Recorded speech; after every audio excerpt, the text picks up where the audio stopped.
Good afternoon. Welcome to the December 11 meeting of the Oklahoma City Planning Commission. Glad you're here today. I'd like to commend our instructions with respect to how we conduct our meetings, which are on the back of the agenda. If you'd like to speak to us, we'd ask that you fill out a form, which can be obtained outside. Provide those to our secretary. We'll recognize you with respect to the case that you're here on. We'd ask that you direct your comments to the commission. Not a lot of crosstalk. We'd also ask that you come to the microphones and speak to us, as this is being recorded, and broadcast. So we want your comments to be heard by all parties involved. So if you could please come to the microphone, identify yourself, etc. If you have any personal or electronic devices, we'd ask that you put those on mute or otherwise silence them. And with that, I think we can move into our meeting. First item is approval of the November 13, 2014 minutes. Move approval. Okay. Motion to approve. Cast your votes, and those minutes are approved. Continuance requests. We have two uncontested continuance requests. Item 30, SP 473, to defer to January 15th. And item 31, C6632, they request this case be withdrawn.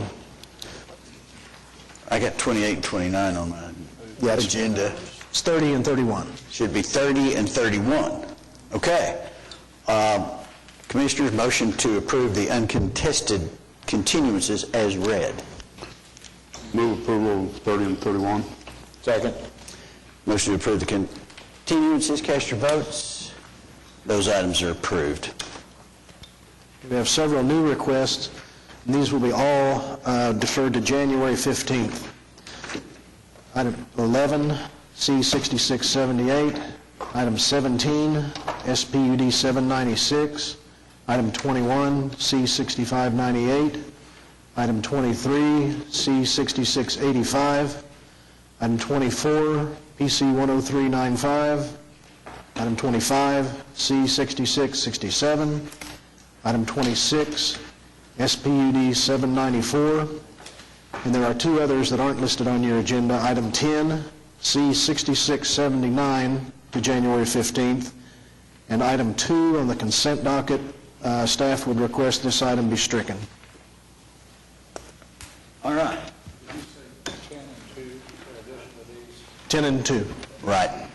10 will be continued to January 15, and then 2 will be stricken from the consent, from the docket. From the docket, yes, we're withdrawing it. Okay. JJ, is number 2 the item that we voted on at the last Board of Adjustment, or why are we striking it? He would be coming in and applying for a variance on his own. It was determined that the omission in the ordinance that was passed was on purpose, and it was worked out with the Cottage District neighborhood. So it really wasn't a mistake like we were thought. So he's going to apply for his own variance. Okay. Okay. Are there any persons who wish to be heard on the items that were added as new continuances? Mr. Chairman, I have a question on number 17. The applicant's here. Is the applicant here on number 17? I guess nobody is here today. Cindy is. Oh, Cindy, I'm sorry. Cindy Wright with Johnson & Associates. Cindy, we've had some discussions on this, or I have with Mr. Johnson. And my question is, I received an email from him late yesterday, or I found it late yesterday, wanting to meet on this case. And my question, I don't know why he wants to meet, maybe you do, I thought he would be here. It appears to me that all the difficulty can be resolved by just including that west track that's being left out and left into 1198 into the new SPUD. Why can't you do that? I am not privy to what he had sent you with regards to the meeting, so I'm not really quite sure what the new resolve or the, might Okay. be. Well, then perhaps he should maybe give me a call on that. With that, Mr. Chairman, I'd move approval of the new request, including number 17. Second. Okay, motion is second to approve the additional continuances as read, including number 2. Cast your votes. I'd like to, I'll give you one in just a sec. Okay, those are approved. Any additional continuance requests? sorry about that. Mark Grubbs, Grubbs Consulting on number 18, I would like to request PUD 1566 to continue that for 2 weeks. We are in the process of working with the city. They're requiring a 24-inch water line main extension, and I'm in the process of working with water wastewater on that with policy A1, so I would like to continue that for 2 weeks. And Mr. Irwin, Commissioner Irwin has also asked that I meet with the adjacent property owners who are protesting on this. I have spoken with 2 of the 4 requests, but if I can get my differences worked out with water wastewater on this deal, then I will meet with the protestants. Otherwise, we'll withdraw this case and it won't be of any need.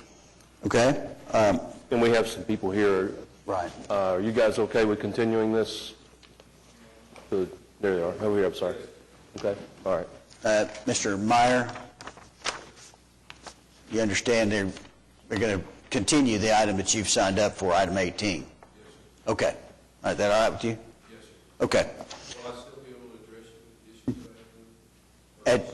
If it comes back up for hearing, you will. That was, okay. Yeah, no, we're not going to let you know. I'm just kidding. It's your only shot. No. Everybody but Meyer. No. I'm just kidding. Thank you, sir. Oh, thank you, sir. All right. So, Commissioners, a motion on item number 18? Second. Okay, well, motion to continue item 18, cast your votes. What date was that? Is that January 15th? 2 weeks. Thank you. Okay, that's approved. Excuse me, Mr. Chairman, there's an editorial on that particular application that I think maybe needs to be stated before you come back, and that is that it's an RA application, and the application is 1/2 acres, and I don't know how that works. If it's RA, it's an acre. That's my only editorial on that, and I think that if you come back, in addition to the water issue, you've got an application that doesn't comply with what RA demands. That's my editorial. Thank you, Commissioner Bright. Consent docket? Yeah, I've got the consent docket today. Item 1, initiate an application, Bush Hills neighborhood, to rezone a piece of property from O1 to back to R1. Item 2 has been stricken. Item 3, C6683. Item 4, C6675. Item 5, CE896. Item 6, CE897. Commissioners, any comments on the consent docket? Any citizens care to address us on the consent docket? Okay. Move the consent docket. Second. Motion and a second to approve the consent docket. Cast your votes. Those items are approved. I think, Commissioners, we'll take items number 27 and 28. Northeast Renaissance matters up at this time, out of order, a bit out of order, and then we'll move on into the balance of the docket. So, JJ? Item 27, resolution determining the Northeast Renaissance Urban Renewal Plan to be in conformance with the comprehensive plan of the City of Oklahoma City and recommending its approval to the City Council. Commissioners, this is a motion for us to, an item for us to approve this resolution and move it on to the City Council. So basically we would, any problems? Move approval. Okay, motion is second to approve item number 27. Cast your votes. That item is approved. And item 28 is a resolution of the Oklahoma City Planning Commission determining the proposed Northeast Renaissance Project Increment District and Project Plan to be in conformance with the Comprehensive Plan of Oklahoma City and recommending approval to City Council. Is there anybody to speak on items 27 or 28? I should ask, I apologize. Okay. Commissioners, action on this? Move approval. Motion and second to approve item number 28. Cast your votes. That item is approved.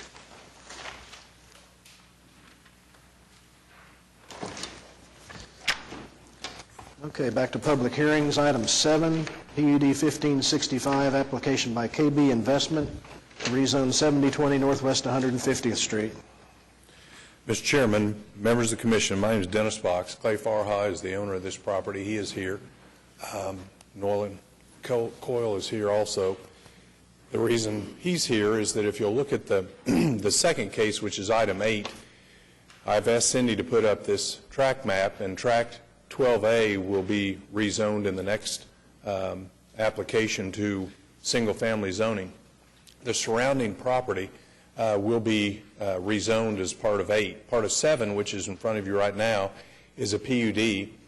What's shown as tract 13 is a commercial PUD, and what we've done is taken out that L-shaped tract 12A and 12B, modified 12A to make it single-family, and 12B will be a little over 5-acre PUD that will mirror tract 13, except for the modifications that we've worked with Commissioner Gales on. Number one, with regard to signs, we would agree to modify our sign height to 12 feet instead of what's proposed in the PUD, with 150 square feet per sign. In addition, we would agree that we would take out certain uses, those being the special exception and conditional uses, except for the storage use. We think that you might have storage facilities at some point in the future. We'd still have to meet all the conditions, but we'd like to leave that. In addition, we've agreed that we will take out bingo parlors and pawn shops. When you look at page 14 on your staff report, there on item 2 is a long paragraph that deals with a recitation that appears to say that if the code provisions change, then the provisions of the city code would prevail as opposed to a PUD, with this caveat, except for those things that were negotiated. Well, we've negotiated the entire PUD, so we'd want the PUD to be the law that applies for this tract, which I think is the right and fair way to administer it. We're okay with 4, we're okay with 5, and we've discussed 6. So with that, we're here to answer any questions, but the zoning that was in place before for this L-shaped tract was multifamily, so we're taking the multifamily out and we're making the south parcel single family, and then the east parcel, which is 12B, which is what you all are looking at now, will be the commercial. Just, Dennis, on 3, you're agreeing to the TE with the exception of 12 feet versus 8 feet. Is that, did I? That is correct. Okay. And it would be 150 square foot per sign. And 150, okay. Yes. Commissioners, any comments, questions for Mr. Box? I have a question for, I guess, for staff on TE2, a long, laborious TE. Typically, we have the language going the other way. So what's driving this TE? If we agree with Mr. Box's request, why is it in there in the first place? Well, normally it's not, so Well, normally it's not. This is our typical language that we put in all, that are in all the PUDs you see, and Mr. Box has come up with some different language. Basically what this says is if the code changes and requires, say we increase the landscaping requirement 5 years from now, he would be subject to that increase in landscaping rather than what's in the PUD the date it's adopted. which has always been the standard. That's one of the incentives for the developer to go ahead and get their development done rather than, in your example, sit on it for 5 years. So I guess, Dennis, I don't understand your concern Okay. necessarily.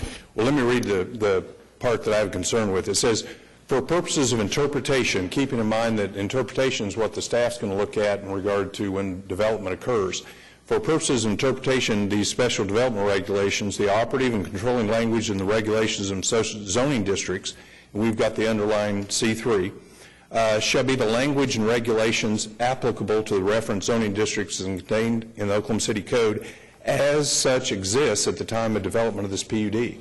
Well, if we develop in 5 years and they change a setback, which totally impacts what Clay was intending on doing on the property, he has no guidelines right now. What this is saying is it's open-ended, and we're going to look at the regulations 5 years from now when a permit is applied for, as opposed to today where we know what the regulations are. I think we'd be fine if we said that with exception of those things specifically negotiated. Yeah, and that's why, with the caveat, we negotiate the whole PUD. So, as long as the PUD is what you all are looking at today, we're happy. With those things that are specific, if it's just base C3 and C3 changes. Okay, we'll before now in council, we'll just modify the regs to make sure that setbacks and everything else is included. I think that's the way it's always been interpreted, and the old PUDs that have been done for the last 30 years, you go back to the regulations that were in place at the time the PUD was done. Well, but the way we've been doing it recently, with my understanding, was in following this language, if it was in this case, it's underlying zoning C3, if the PUD did not speak to something in there, it reverted back to what the C3 reg was. And then if the PUD did not speak to it and it changed in 5 years and you developed, yes, you would be required to follow the new reg. And I thought that's how we were applying it across the board. And I don't see why you wouldn't have. As you said, you've negotiated what you wanted in the PUD, so I don't know why that should bother you. It won't bother me because I'll spell out everything in the PUD, and then that way Mr. Varha, when he gets ready to develop it, whether it's next year or 20 years, we'll know exactly what the rules are. Okay. Okay. Well, I do understand the nuance. Yeah. Yeah. I mean, as an example, if you're a title lawyer and look at a PUD, you wouldn't be able to tell what height their setbacks were unless you went to the old PUD and plus on the date it was passed and 10 years thereafter. It's kind of a quagmire, but I can solve it through working with JJ on the language in the PUD. Mr. Chairman, let me make a couple of observations. I think that one question, Dennis, about the uses, you've deleted the conditional use and the special exception use. All of them except for the storage. Well, the storage is in several parts. You've got above-ground flammable liquid storage.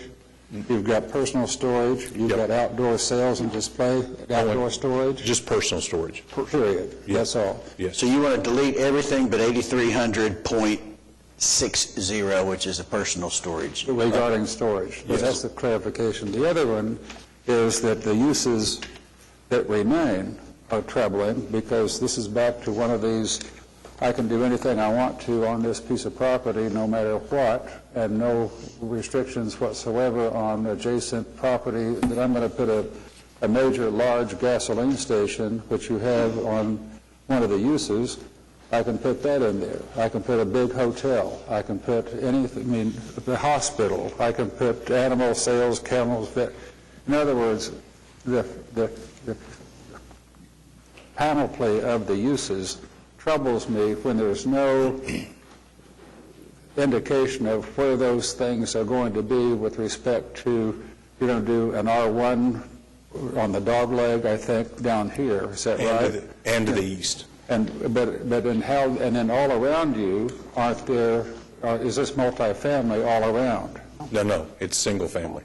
Well, all the more reason. All around this commercial development, you've got no restrictions whatsoever about where things can't be next to R1 areas. As we've required many, many, many times in the past, is that You don't want a large flaming, truck stop right here next to an R1 location. And there's nothing in the PUD that you presented that I see that has any relationship to offensive uses that would be offensive to the neighbors. And I would like to see a plan. Well, as you know, as part of the plan unit development process, when we have a plan, we'll come in with our site-specific plan. I mean, that's one of the things Well, on a site-specific plan, each one of those sites would designate what it is you're going to be doing there, right?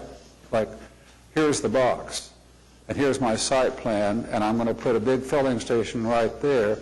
Therefore, we have a shot, I think, don't we, Mr. Chairman, coming back in to say that's not compatible with an R1, and you're not going to get it. Right. Just And as long as truck you- stops are a separate category. They're not allowed within this PUD. Large gasoline stations are not the same as a truck stop. But the other uses... But there are other uses in here, dog kennels or animal shelters, whatever there are with, Right. Noxious odors, et cetera. I mean, all those things. It's just like back to the way it used to be. Here's a box, and I'm going to do what I want to do, and I have trouble with that. Another question is that did you say that you're not going to have EMD signs? We did say that. You are not going to? We are not going to. Okay. Those are my observations about this application. A couple of comments about that. This application is changing existing PUD that's there. The zoning immediately to the west of this has all of these uses more. Okay? It was surrounded by residential. What we're gaining here is we are replacing R4 residential with R1. We're sliding some of that commercial up back on 50. So I did have a couple of concerns with some of these uses that I suggested he's taken out. But as far as the remainder of the uses, they're going to still have to screen it. And we will have a shot. So I was not troubled by that.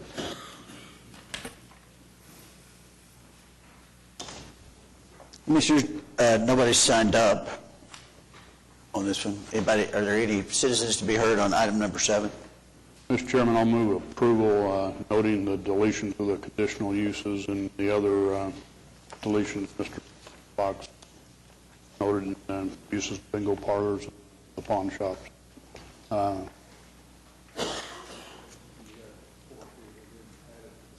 Amending the signs, 12 feet and 150 square. Well, the only EMD is specified in.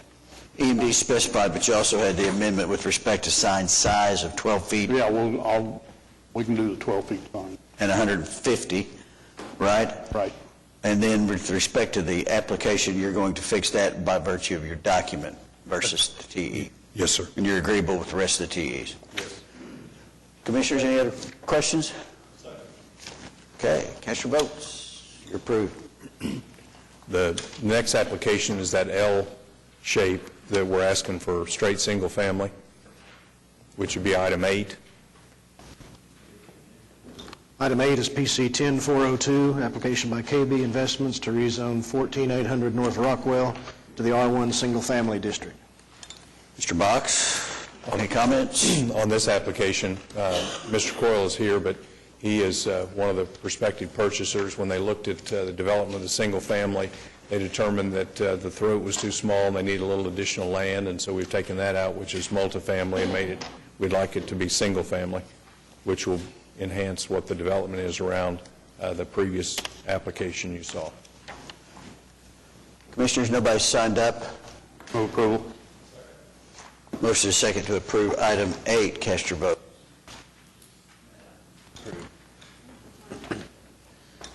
Item 9, PC 10403, application by Ward Hall Properties to rezone 838 Northwest 70th Street.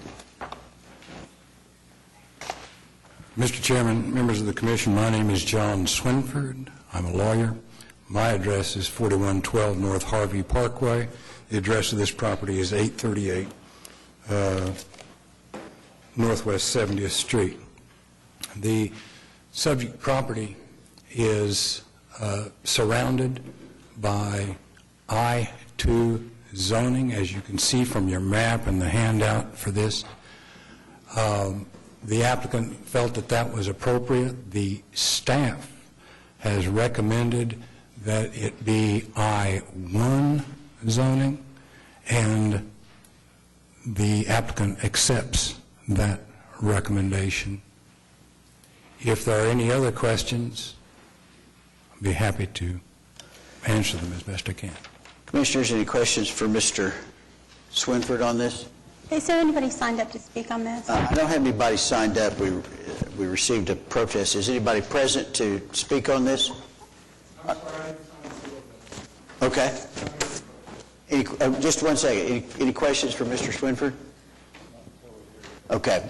Sir, would you like to come up, please?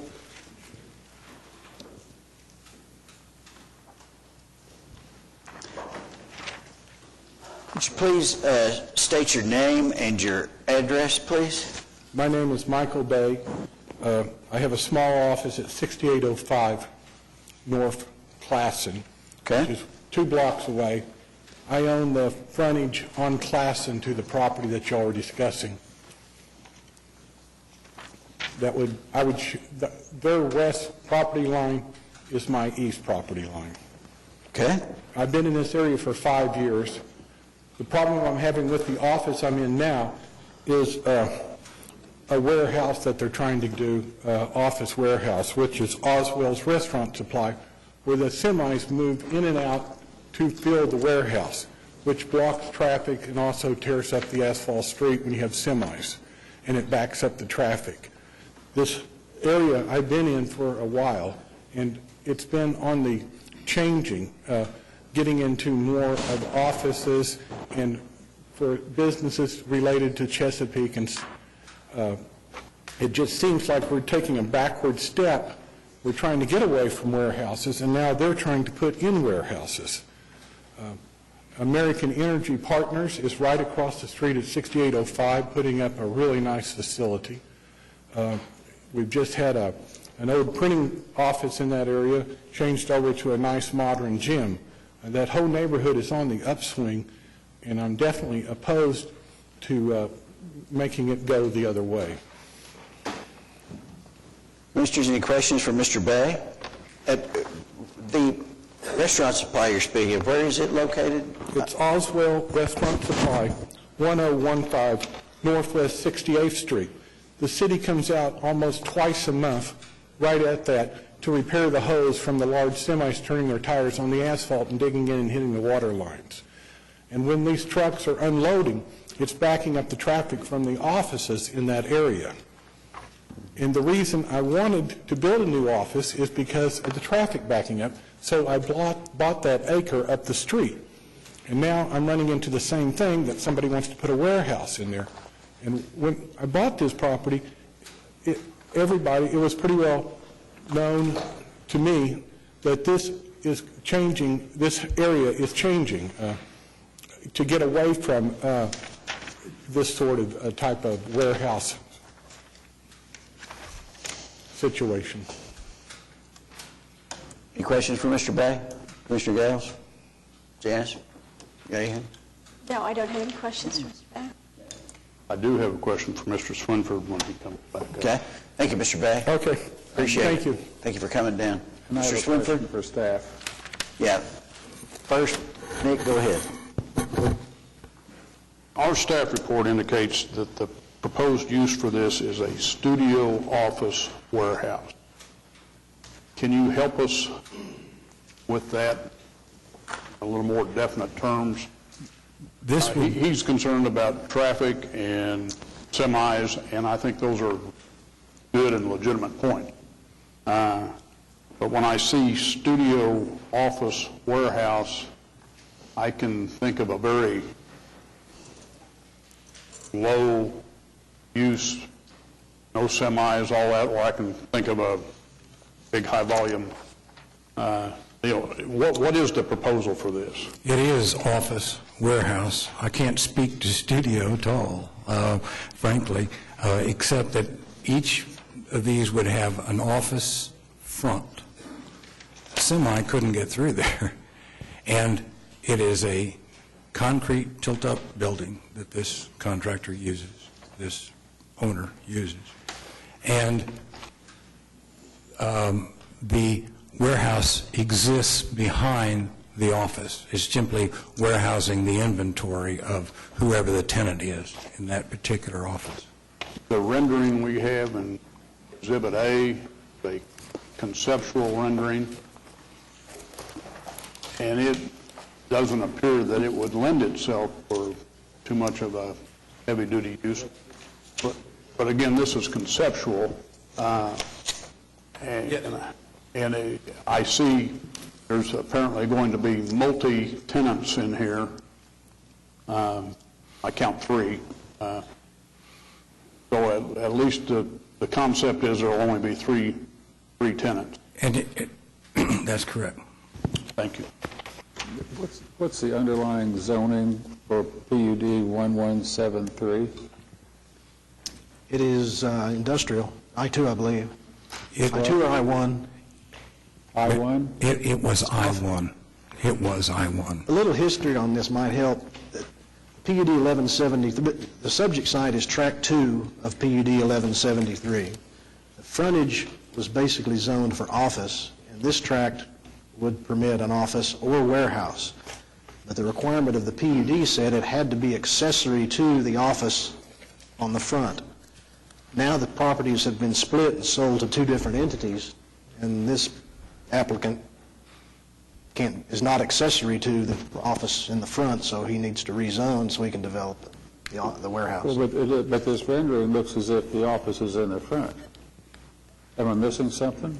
Well, that's what he wants to build is a combination of office warehouse where you have a small office and then a large office storage area. I mean, because I think that what Nick, and I'm getting to too, and a protester, is that, a warehouse operation anticipates great big semi-trucks backing up and going in. And you're saying, John, that's not what this is. This is ancillary to. Is an O2 zoning, would that permit what they want to do? No, it wouldn't allow for the warehouse, attached warehouse storage. It wouldn't allow it. So you'd have to have, you'd have to have an I-1. We recommended I-1 because everything's inside. And the other observation, and this is in support of what the gentleman that is concerned about, is that I agree. All this is I-2. Everywhere you see is I-2, which is a mistake the city made 30, 40 years ago by zoning everything I-2 or C3. It's, 99% of the city.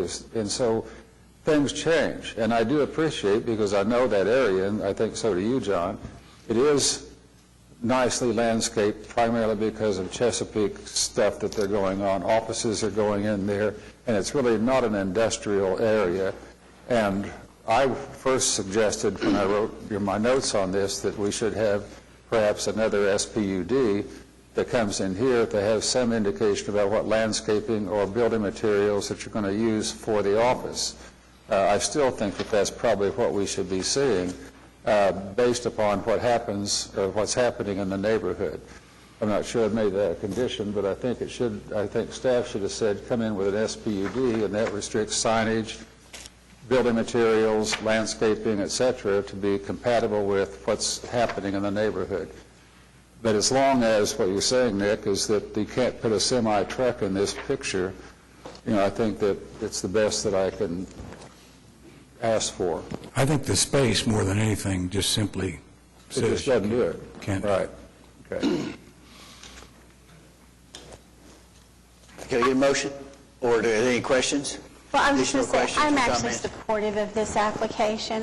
I think that the protestant is correct in the sense that the area is, and I would say beyond in transition and has transitioned. Right. What it transitioned from was residential, believe it or not, into, sort of heavy industrial. It's true that the frontage along Classen has developed into more of an office, but even that is office warehouse. And with the office part on Classen, the pretty part. Right.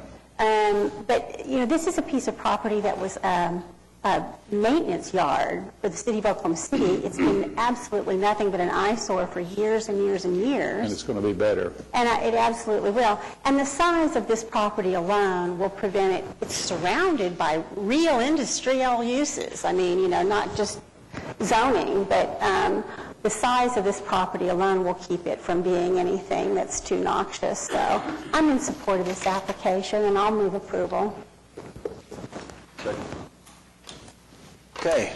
Motion and a second to approve item 9 as conditioned with the I-1 use, not I-2. Understood. Okay, cast your votes. That item is approved. Thanks, sir.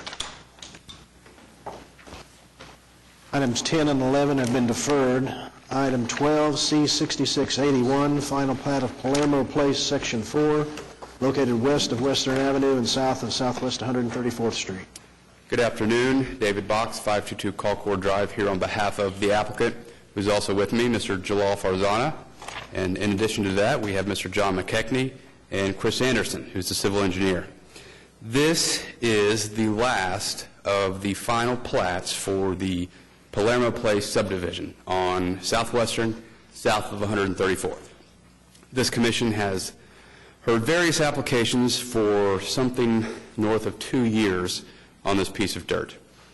And as you will recall, at almost every meeting, somebody on behalf of Trade Resources, an oil and gas operator, appeared in opposition, whether it was zoning or platting. And they have, again, filed a protest in this case. If we look just to the merits of the final plat, which I think is what this commission is tasked with, we have a final plat, and that final plat conforms to the subdivision regulations. That final plat conforms to the preliminary plat. There are a few standard technical evaluations that we agree with all of them. There is nothing within this final plat that would be contrary to anything this commission has seen or heard before. It is exactly in conformance with what the city and the commission requires of final plats. That being, is it in conformance with the subregs? Is it in conformance with the preliminary plat? The answer to both of those is yes. We believe that the 90-page protest document submitted by Trade Resources is nothing more than a regurgitation of what has been presented by various attorneys on behalf of Trade Resources over the last 2+ years. And as we have come to find out and argued time and time again, their protest has no relevance to this final plat. We understand that they have mineral interests pursuant to some lease agreements. We have the right to develop the surface. They have the right to apply for a variance, and maybe the Board of Adjustment would grant the variance that would allow them to go seek a permit. Now, we are prepared to address anything within the protest petition submitted if the commission so desires. I do want to address just one point, as I feel compelled to do, on page 2. They say the board, which I assume they mean the planning commission, should admonish me, apparently, from refraining from misrepresenting intentions to this board and cease mischaracterizing the board's rulings. At no time have we ever mischaracterized anything. We understand that they have an oil and gas lease interest, and they have the right to pursue that through the legal means, that being a Board of Adjustment variance application and possibly a surface damage case. At all times, we have told this commission that we understand that their rights and our rights have to somehow come together in the sandbox, and nothing about this plat affects that. So if it is the commission's desire to get into the various legal wranglings of the multiple district court cases that are currently pending, we are prepared to do so. I would defer to Mr. Brummett, but we believe that what is being voted on is simply the merits of a final plat, and that final plat meets the subregs and the preliminary plat, and all the other stuff has no relevance to this case. Be happy to answer any questions. Commissioners, any questions for Mr. Box? I am inclined to agree, generally, that we're dealing with the land use, not the oil and gas matters. It's in compliance with the plan, and it is not. This is not an area into which we're tasked, or should be tasked, quite frankly. There is, however, someone signed up to speak to this matter. Mr. Lee, would you like to come up? Yes, sir. I'm John Lee. I'm a lawyer. I represent Trey Resources as the operator of the West Short Junction unit. Okay. Just if I could, I understand your capacity as representing. Do you have any specific comments with respect to the plat and the land use application? That's really all we're here to discuss, as we've said. Yes, and I'll be brief. Thank you. The plat, as shown on the exhibit, is also addressed in one of our exhibits, shown as exhibits, I believe, 11 and 12 in our objection. And what is not shown on that which is before this commission now is the existence of two existing wells within the West Short Junction unit, the number 173 and the 174. And if you could turn to Exhibit 11, which appears like this, or 12, it will show you the plat as depicted above is overlaid these exhibits. And on each of the exhibits, you will see the existence not only of two existing wells upon which the applicant wants to have approval from this commission for residential lots, which of course contemplates residential construction. There's also an existing oil and gas pipeline that runs between the number 173 and 174 that directly underlies the contemplated home sites and streets. I think this commission, and I'm not privy to what this commission has heard before, but I don't think it should be countenancing residential home sites where there's obviously a potential for public health and safety problems, number one, and as this commission knows and is well aware, that the surface estate is subservient to the mineral estate.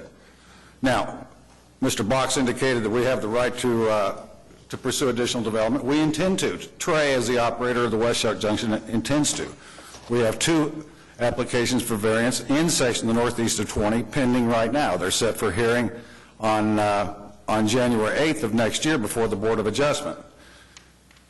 They happen to be, the sites of those happen to be not directly impacting this particular application for final plat. What affects this application is existing two wells and existing oil and gas and saltwater lines, which number one will be, Trey as the operator has a fiduciary duty to its interest owners and the royalty interest owners to protect the oil and gas assets, but also to protect the assets of the unit that are on the surface, pipelines and wellheads and other equipment. This activity, if allowed to go forward, unamended, will clearly interfere with that. Now, in addition to, and I would assert to this commission, pose a likelihood of health and safety risk. What you're tacitly or overtly sanctioning, and if you would look at Exhibit 11 and 12,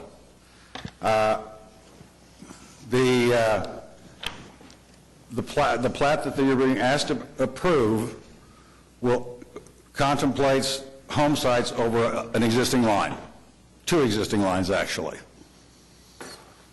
Now, and again, I don't think that the commission should be approving plats in a vacuum.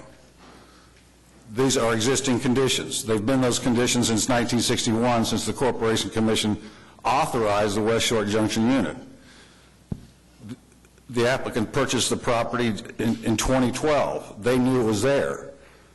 Again, I understand what this commission's function is, but again, issuing a final approval for a final plat that either tacitly or overtly contemplates the construction of single-family homes over a hazard seems to be seems to be not proper. I agree with Mr. Box.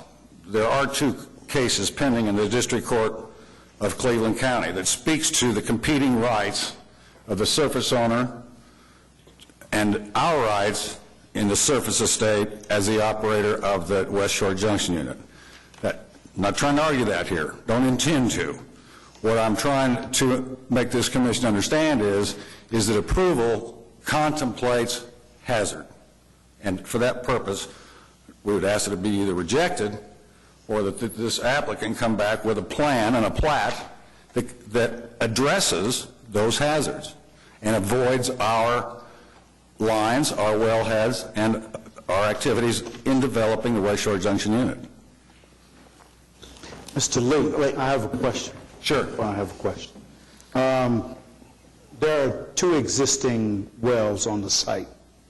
Are those active? One is. The number 173 is an active, prolific well. 174 is there to be worked over. It's not currently producing. So it's not currently producing? No, sir. Are they? It's capable of production. Are they using the same pipeline? There is a flow line between the 2, yes, sir. And if you look at the exhibit, there's a flow line that is between the 2 wells, and here is the plat, here are the 2 wells. This pink is a representation of a flow line, and it tees north and goes up to the northerly part of the northeast of Section 20. And then there's another line that you can see in blue that goes basically through the gut of the intended plat. What you're asking, it certainly wasn't disclosed to you by the applicant, and who knows whether it's going to be disclosed to the purchasers of these lots. But this commission needs to know about it. It's not ours to do, really. Well, I understand that. I understand that. My purpose for my client, Trey, as the operator of the West Shore Junction Unit, is to make this commission aware so that you can make an informed decision whether or not to approve this final plat. Commissioner Gales, you have a comment? A question for staff, maybe you, Dan, maybe for JJ. It's always been my opinion that if there was an active oil and gas operation, that even if things were platted, you can't get within a certain distance, can't get a permit build within a certain distance of that active site. The one I'm most familiar with happens to be in my office complex. We have 2 lots that are platted and ready to go, and we're simply waiting for the well to be plugged and abandoned, but it's still producing. And until that time, we have good platted lots, but we can't develop them. Is that not the policy, the rule? I know the city's ordinance says that you cannot drill a well within 300 feet of a residential dwelling. I don't believe that there's a distance going the other way. Right. You cannot build or drill a well within a specified distance of an occupied dwelling or a residential. No, I understand that. However, you can build a house next to a well that's existing. As long as you give adequate space to service the well and service all, well, not just ingress and egress, but if they want to bring in a workover rig, you got to give them space for the dead men and all that. That's their rights as the lessee. The rights of the lessee and the lessor, the property owner, and the oil and gas developer are going to have to be maintained. We don't really get involved in that. And I guess my question is, even though I'm going to put a platted lot right over the well bore, okay, center of the lot. There's no way you could build on that, even though it's platted. Right. And so that's what I'm having trouble with, and we've had trouble with this protest every time we've heard it. this is a dispute between the mineral owners and the surface owners that's not really within our purview. The fact that we do or do not plat this doesn't change any of that. I agree with you, Commissioner, to this extent. However, the District Court of Cleveland County, Judge Balkman, it is not privy to these proceedings. And when the applicant comes to court and says, look, Judge, we have approved plat from the city of Oklahoma City, you need to stop Trey Resources from interfering with us, when in fact it's just the opposite. And that's what I'm trying to impress to you. But let me add to what Commissioner Gales is describing with and what Dan's saying about our role and our jurisdiction. We don't really, to repeat, we don't have a dog in this hunt. I understand. Because the dog is existing restrictions on the ability to develop a property around a producing oil and gas well, issues about ingress, egress, the ability to have enough area around it so that you can service the property, and what the result will be, irrespective of what we do, will be they can't do something, period, because you have already a body of law that restricts their ability to build a house in the places where you don't want it to be built. We can't help you with that. I understand that. And that's really what we can't do. And I appreciate that, Commissioner. However, it seems to me that by you saying that you're authorizing lot number 10 on top of our well, that you're ignoring the plain facts on the ground, and that what this commission should countenance is a final plat that acknowledges the existence of the facts on the ground. It would be as if someone wanted to plat it across a river. Well, the river is there. But it does. It acknowledges it because you've got a map here that has 2 wells and a pipeline that goes right through some property, and it's there it's right there. And so, therefore, the law that exists on the ability to develop this plat will control everything that you're worried about because they can't do it. If they can't. Well, I hope you're correct, Commissioner. I hope we prevail in court. I want to make this commission aware of what the situation is on the ground. Thank you. Commissioners, any additional questions for Mr. Lee? Thank you, sir. Comments? Nobody else has signed up, so action? Based on the final plat conforming to the subdivision regs and the approved preliminary plat, I'll move approval. Second the motion. Motion is second to approve item 12. Cast your votes. Item is approved. Item 13, C6684, final plat of Bryant Place, Section 4, located east of Bryant Avenue and south of Southeast 89th Street.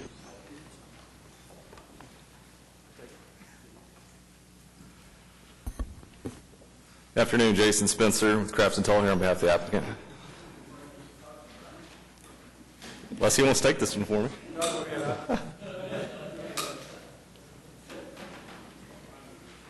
Mr. Spencer, go ahead. This is the last phase of Bryant Place. It's got 81 single-family lots on 19 acres. We're in agreement with all the TEs, including adding a street stub to the east, which will bring it in conformance with the preliminary plat. Okay. Other than that, we'd ask for your approval on this. Commissioners, nobody signed up on item 13. Any motion to approve? Second. Motion is second to approve item 13. Cast your votes. That's approved. Thank you, sir. Thank you. Okay, Brian. Item 14, C6633, preliminary plat of Lone Oak East, located south of Northwest 164th Street and west of Portland Avenue. Mr. Chairman, members of the Commission, Brian Kuhn with you as always, represent the applicant. As you all know, you've seen this many times in different forms. It has been through the district court, of which there was a settlement agreement. We agree with all the TEs on the preliminary plat with the exception of number 3. When number 3 was developed, it's back when Northwest 150th was 2 lanes. and the agreement was that we would pay for putting in a left turn lane, so it would get traffic into Remington and traffic into here. Since that time, the road is now being widened. It is now 4 lanes, and we have, instead of doing what we agreed to then, we've agreed to pay for 100% of the traffic signal. So there's not going to be left turn lanes either way, so we just ask that you delete TE number 3. And the signal comes up in the final plat on the next one. TE 6 says the Collector Street connection to 164th Street should be provided when more than 379 single-family lots are platted. Yes. Should that read will be provided rather than should? That's fine. It's fine. I think that's always been the intent. It's what's in the settlement agreement. Yep. Anyone signed up, Chairman? Yes, as a matter of fact.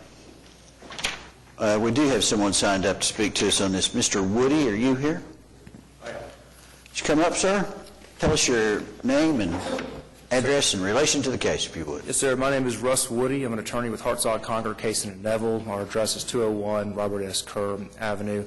I represent the Bank of Oklahoma as trustee for a collection of trusts that benefit various members of the Vos family. Okay. I've been before you before on this matter. As Mr. Kuhn alluded to, there has been a fairly long history.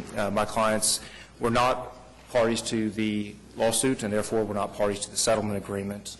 I myself saw the agreement for the first time this week, and in speaking with my client, they requested that I appear and reiterate their objection to this proposed development. They own property to the north alongside 164th Street. The settlement agreement, as I understand it, the road that the developer has agreed to provide goes from the 150th to the 164th Street. My clients are concerned that the development as is planned pursuant to the settlement agreement has not taken to full account the traffic on 164th, and it has not been widened, unlike 150th. They have concerns about going forward with this area of the city with further development, what happens as these other plats are developed similarly. And so the traffic study that we have seen dates to 2012. It has not, as I understand it, been updated to show the improvements to the area as well as the changes to the plan pursuant to the settlement agreement. Commissioners, any questions for Mr. Woody? Well, to understand the protest and shrink it down a little bit, you're concerned about the connection to 164th Street? The connection and the added traffic. There is an elementary school to the west and northwest. We're well aware of the elementary school. I assumed you were. Because of that, because this course single-family homes, that my clients expect a large increase in the traffic going north and then going west along 164th past their property. Well, and over time, I'm sure your client's going to be correct. This plat and this settlement agreement, first of all, this plat covers some 1,000 plus or minus dwelling units. It's going to be built out over a long period of time. What this settlement agreement foresees is once they build out 379, they will have to establish that connection to 164th. We are the ones that are pushing for that connection. We believe these people should be able to get to 164th. They should be able to get their kids to school without having to go around the section and all that. I also believe 164th is to be improved. And by the time they get there, it probably will be. I can't guarantee that, but I guess my question is, your main concern is the connection. You don't have any other connection in traffic. That's right. The 150th doesn't affect my folks. They were initially concerned about the drainage, but I know that issue's been beaten to death as well. But and I also understand the history behind this, the requirement of the road north for ingress and egress, not only of the inhabitants, but also of fire and rescue and that kind of thing. And so we certainly understand that. But based on the traffic study that we had in our possession that was provided to us by Mr. Haupt, I believe, because it has not been revised to show the differences in the improvements that have been made and that hopefully, as you mentioned, are contemplated, and I don't know how concrete that will ever be, but those are my client's concerns, and that's why we are objecting to it. Thank you. Thank you. Thanks, sir. Commissioners, nobody else has signed up. Is there anybody present to talk to us on item number 14? Action? Chairman, I want to move approval of the preliminary plat. Mr. Gales, you want to delete TE number 3 and show, as it says in TE number 2, they are now agreeing to pay 100% of the signalization. Right, with that change in the change of the one word of the should to will in the other TE. Okay, so we need to amend number 8 as well to reflect the settlement agreement. yes. Yes. Okay. Okay, so let's go back over this. We're going to amend 2 by saying that the cost sharing will be 100% of the cost of the traffic signal. Correct. Correct. Yes. We're going to delete TE3. Correct. We're going to amend TE6 from should to will be provided, and then TE8 is agreed. Yes. As amended. As are the rest. In your report, yes. Correct. All right. Second. Cast your votes. All right. Item number 14 is approved as conditioned. Thank you. Item 15, C 6682, final plat of Lone Oak East Phase 1, located west of Portland Avenue and north of Northwest 150th Street. Mr. Chairman, for the record, Brian Kuhn, representing the applicant again. This is our first phase plat, short of the 379. We have amended what's going on over on the west side. Once we started looking at the amount of trees along that creek, we have decided to leave all those trees. So we've shortened that west side in, and when you made it, Mr. Gales, when you made a comment about it being over 1,000 lots, these changes to save those trees will greatly reduce that number. So you will see that in the future. But other than that, we agree with all the TEs. There's all the TE 7, 8, 9, and 10. Those changes have already been made, but all the other things we agree with. Talk about TE5, Brian. TE5, we need a variance. We are on the street that goes along that west side. We have an entrance that goes in about midway. The regulation states that a street should not be longer than 1,500 feet without an intersection. I guess that's interpretation. We have 3 intersections there. It's not just a long string of lots on both sides, so we feel like we would like to ask for the variance for that. That's pretty much kind of in how the first preliminary plat was anyway.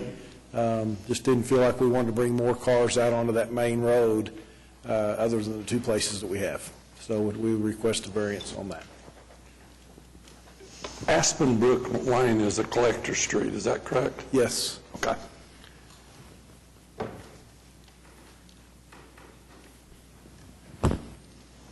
Any other comments, questions, commissioners? Got a variance on TE5 action on this application? I'm not a big fan of TE5, of the variance. I look at this, Brian, and there should be a better way than just that straight shot. Okay. But you're the engineer, and tell me why something won't work. Well, if the purpose of it is for emergency purposes, then what I could do is on Northwest, I believe that says 155th, we could take a stub out, we could go out, take a street out to Aspen there and put in a fire gate or whatever, if it's for emergency purposes.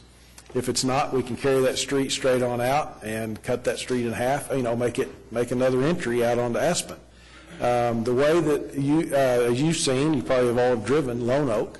This is that west side is pretty much the same thing that we've been doing for years in Lone Oak. And it's been very successful, very safe. There has not ever been any problems.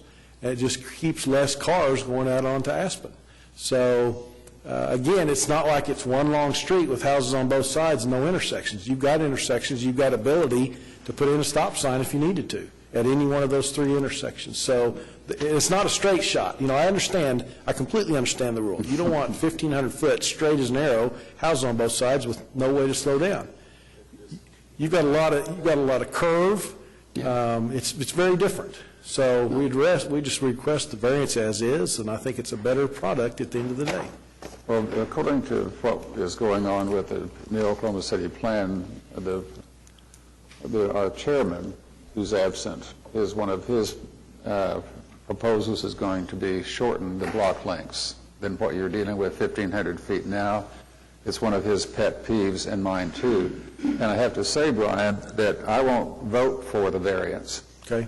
Unless there's some tweaking to make this not a straight shot, because it is a straight shot. Well, no, it's not a straight shot at all. We're talking about the street over to the left. If I had a 1965 Mustang, and I'm going to go that way. Well, but on that far west street, I'm talking about the west street, not. I know. Yeah. It's not straight at all. With a few little this. Yeah. I mean, that's got a 90-degree curve on the north end of it. Well, at the very top. Well, okay. But I really won't vote. I'm really an advocate for shorter block lengths. I think that this would be tweaked better to make sure that they don't accepting this erosion. Well, okay.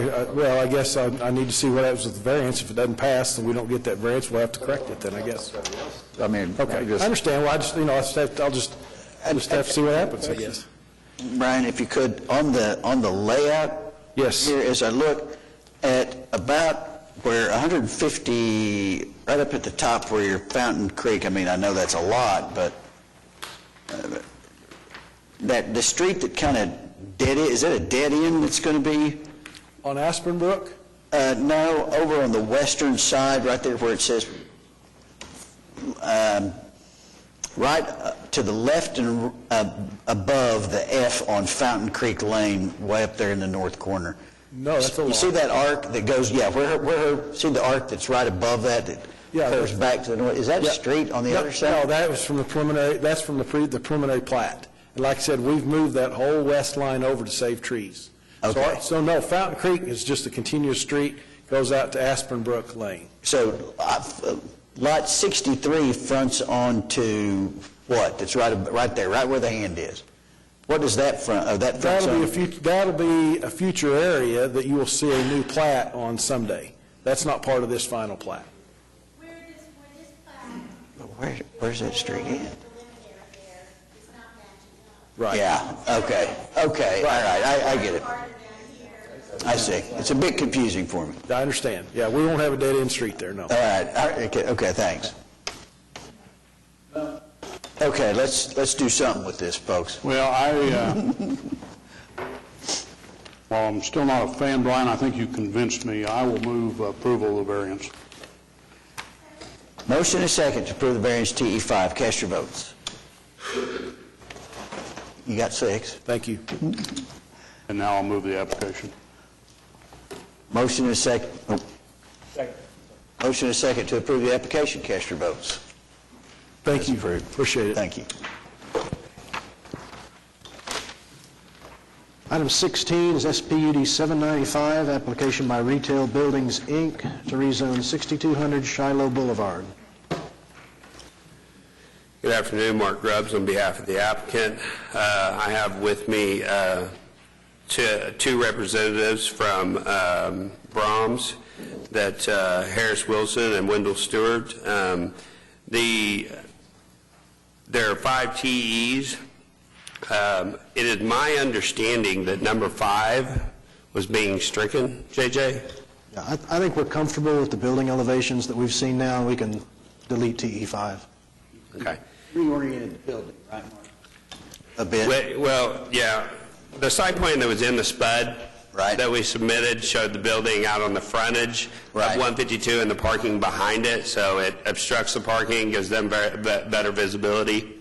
And the TE was stating that it would have to be oriented towards Highway 152. That would cause me to move the building back away from 152 and put the parking out front, and Brahms is not willing to do that. Okay.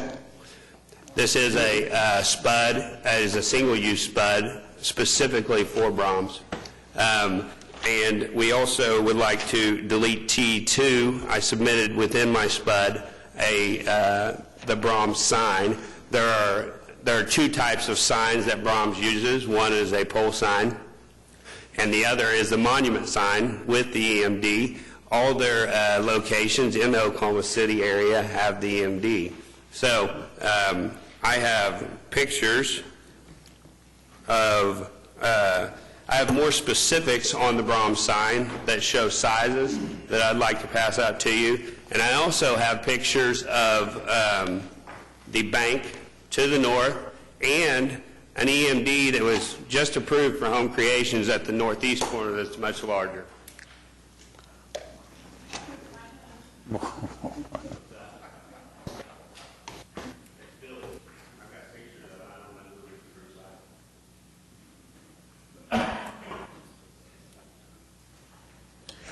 You're looking for I think I can get somebody up here to speak on behalf of that.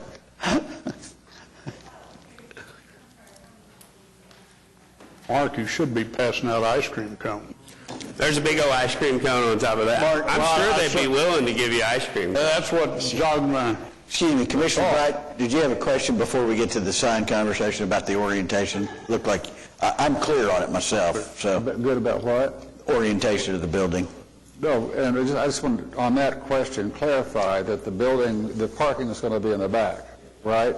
Is that what I understood? Yes. And that's great. That's exactly the way it should be. Right. But until I see the sign business, because you don't need an EMD sign just because Joe Blow and everybody else down the street has one. We don't have a sign policy worth anything in this city. And what we're trying to do with SPUDs and PUDs is to restrict the unrestricted EMD signage going on, as you'll see across the street in the new park, where you have flashing signs. This is Dennis's favorite thing, all the flashing signs in the world. I don't agree with them. I don't think you need them. And that, I like the TE. And also, I don't like a 25-foot high ice cream cone. I would prefer that to be much smaller because the area where you are doesn't need that. It's an appearance corridor, and you need to be smaller. That's Brahms' standard monument sign, sir. You know what? We did a McDonald's in Bricktown, and they said, no, this is what we always do. We have big monument signs, big pole signs. And when we said no at the committee, they said, well, we're through here. Guess what? They came back. La Jolla does, Santa Fe does, all the other communities that have really good sign policies, major companies acquiesce to those policies. And that's really where my pet peeve is that you don't need First National Bank and Trust telling me what time it is, flashing whatever there is. We don't need that. And I'm very much opposed to, or very in favor of, TE number 2, and to reduce down the size of your sign by 10 feet. Just if I could, Mark, could I ask you some questions regarding your exhibit? Yes, sir. So, ground to the top of the ice cream cone is 25 feet, correct? Yes. And then it's 10 feet, 132.5 inches wide. That's 13. 137 and a half overall width. So what is that? You guys kind of change your... 137, that'd be just a little under 12 feet. Right, at about 11 and some change, right? 144 would be 12. So. Yeah, okay. And I there's use a calculator so much, even being an engineer, that... and 36, 3 feet deep. I like how you kind of changed these measurements as you presented your exhibit. One went from feet to inches, so that I'd have to cipher that out. I got this from an architect. I'm sorry. It's a good touch. Then, okay, so I think I understand. Now, this display part right here, breakfast fresh meat, the display part is 45 by 10? 4 by 10, effectively. That is the EMD, yes. Yeah. And then the 57 by 100, or basically the 57 by 10 just includes the breakfast and the fresh market. Okay, okay, all right. How tall is the building?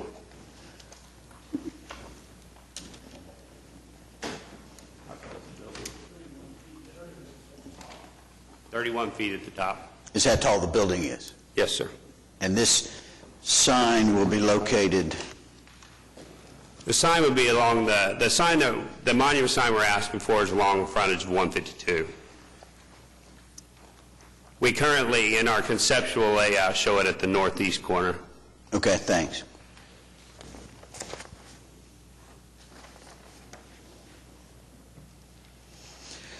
I mean, originally Brahms came to me and said, we want a pole sign, and I said, that ain't gonna work. I said, do we have any other options? And they said, this is the other option that we use.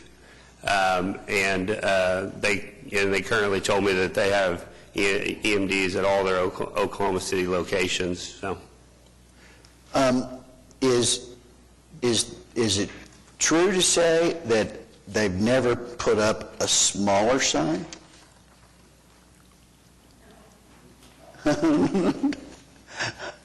this is Harris Wilson with Brahms. I'll let him speak on that. Hi, Mr. Wilson. Hello. Yeah, we've put up smaller signs. We conform to the local codes, and we try to work with the local municipalities.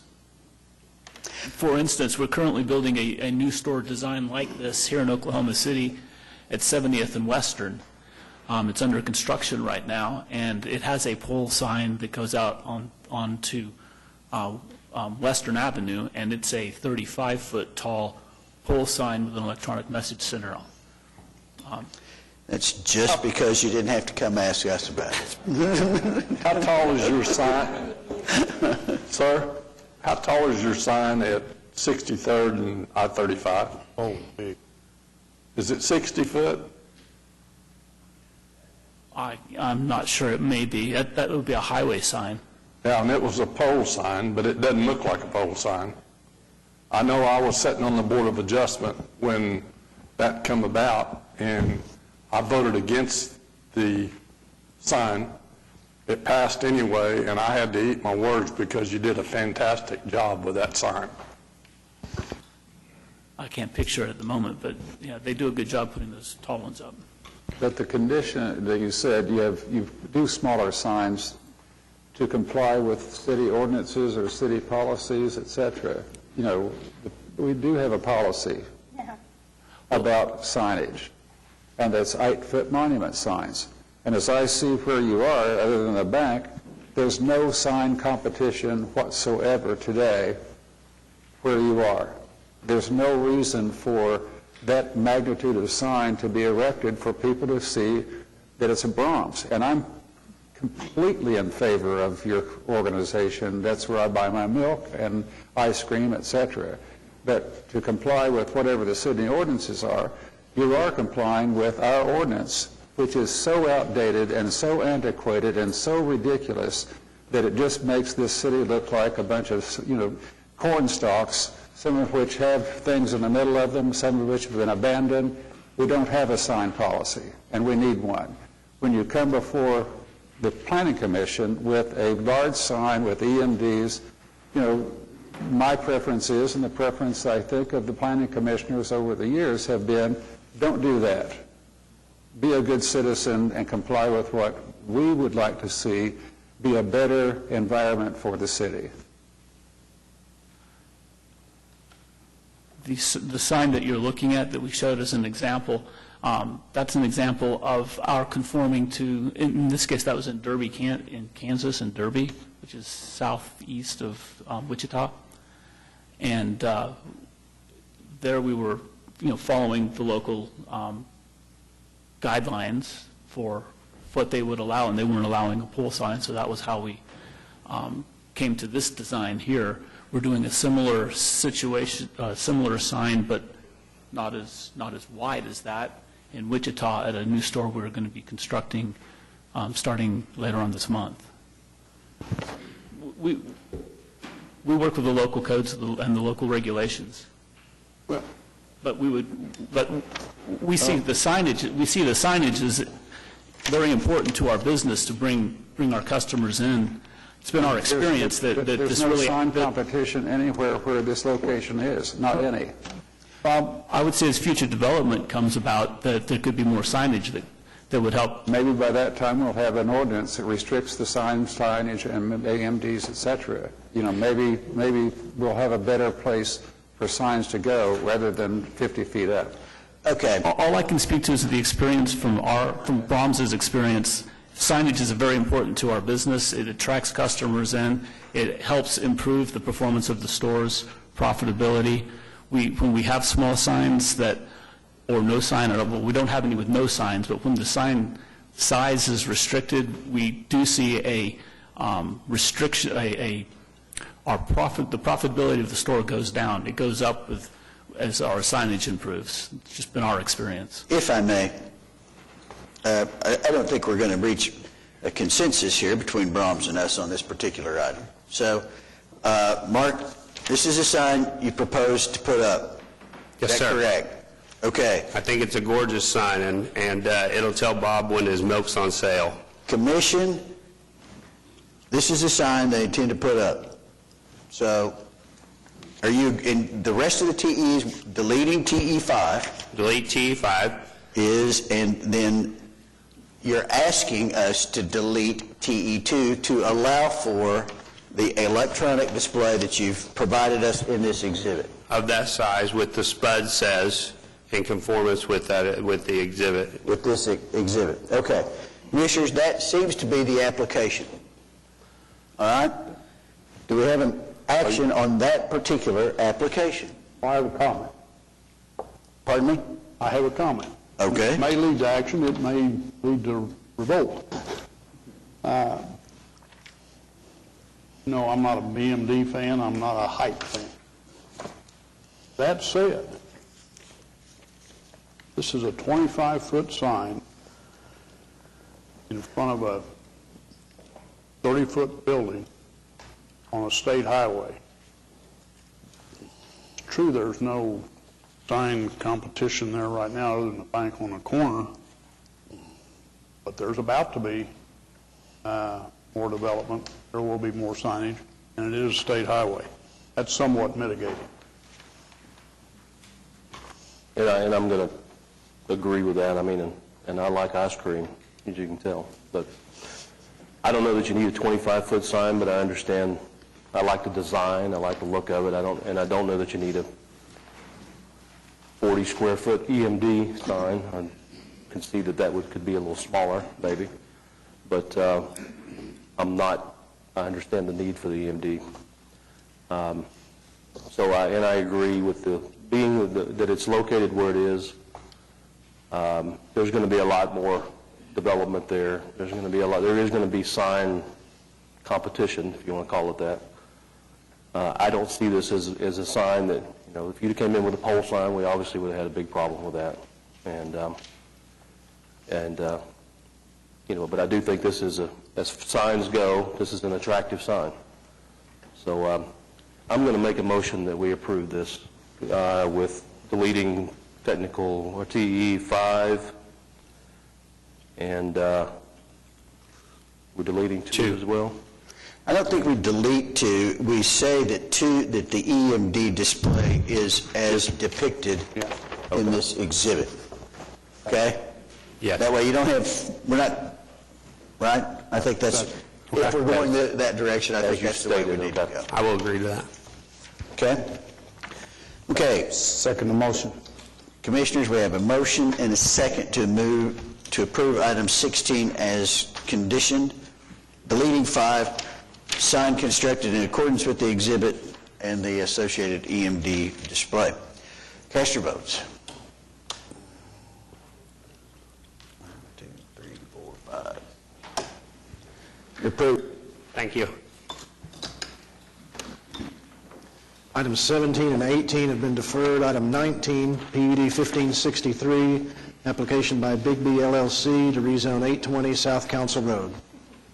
Before we get there, is Mr. Graham still here? Okay, he was here on 18. He must have left. You wore him out. Mr. Chairman, Dennis Box. I'm here on behalf of this application. Wayne Knoll is here, and Todd Butler is also here. If you recall, this is an application that we came before you several months ago with straight I-2, and you all convinced us that you would be reasonable, flexible, and we should come back with a PUD. That's what we've done. And so we're here in front of you in regard to the application.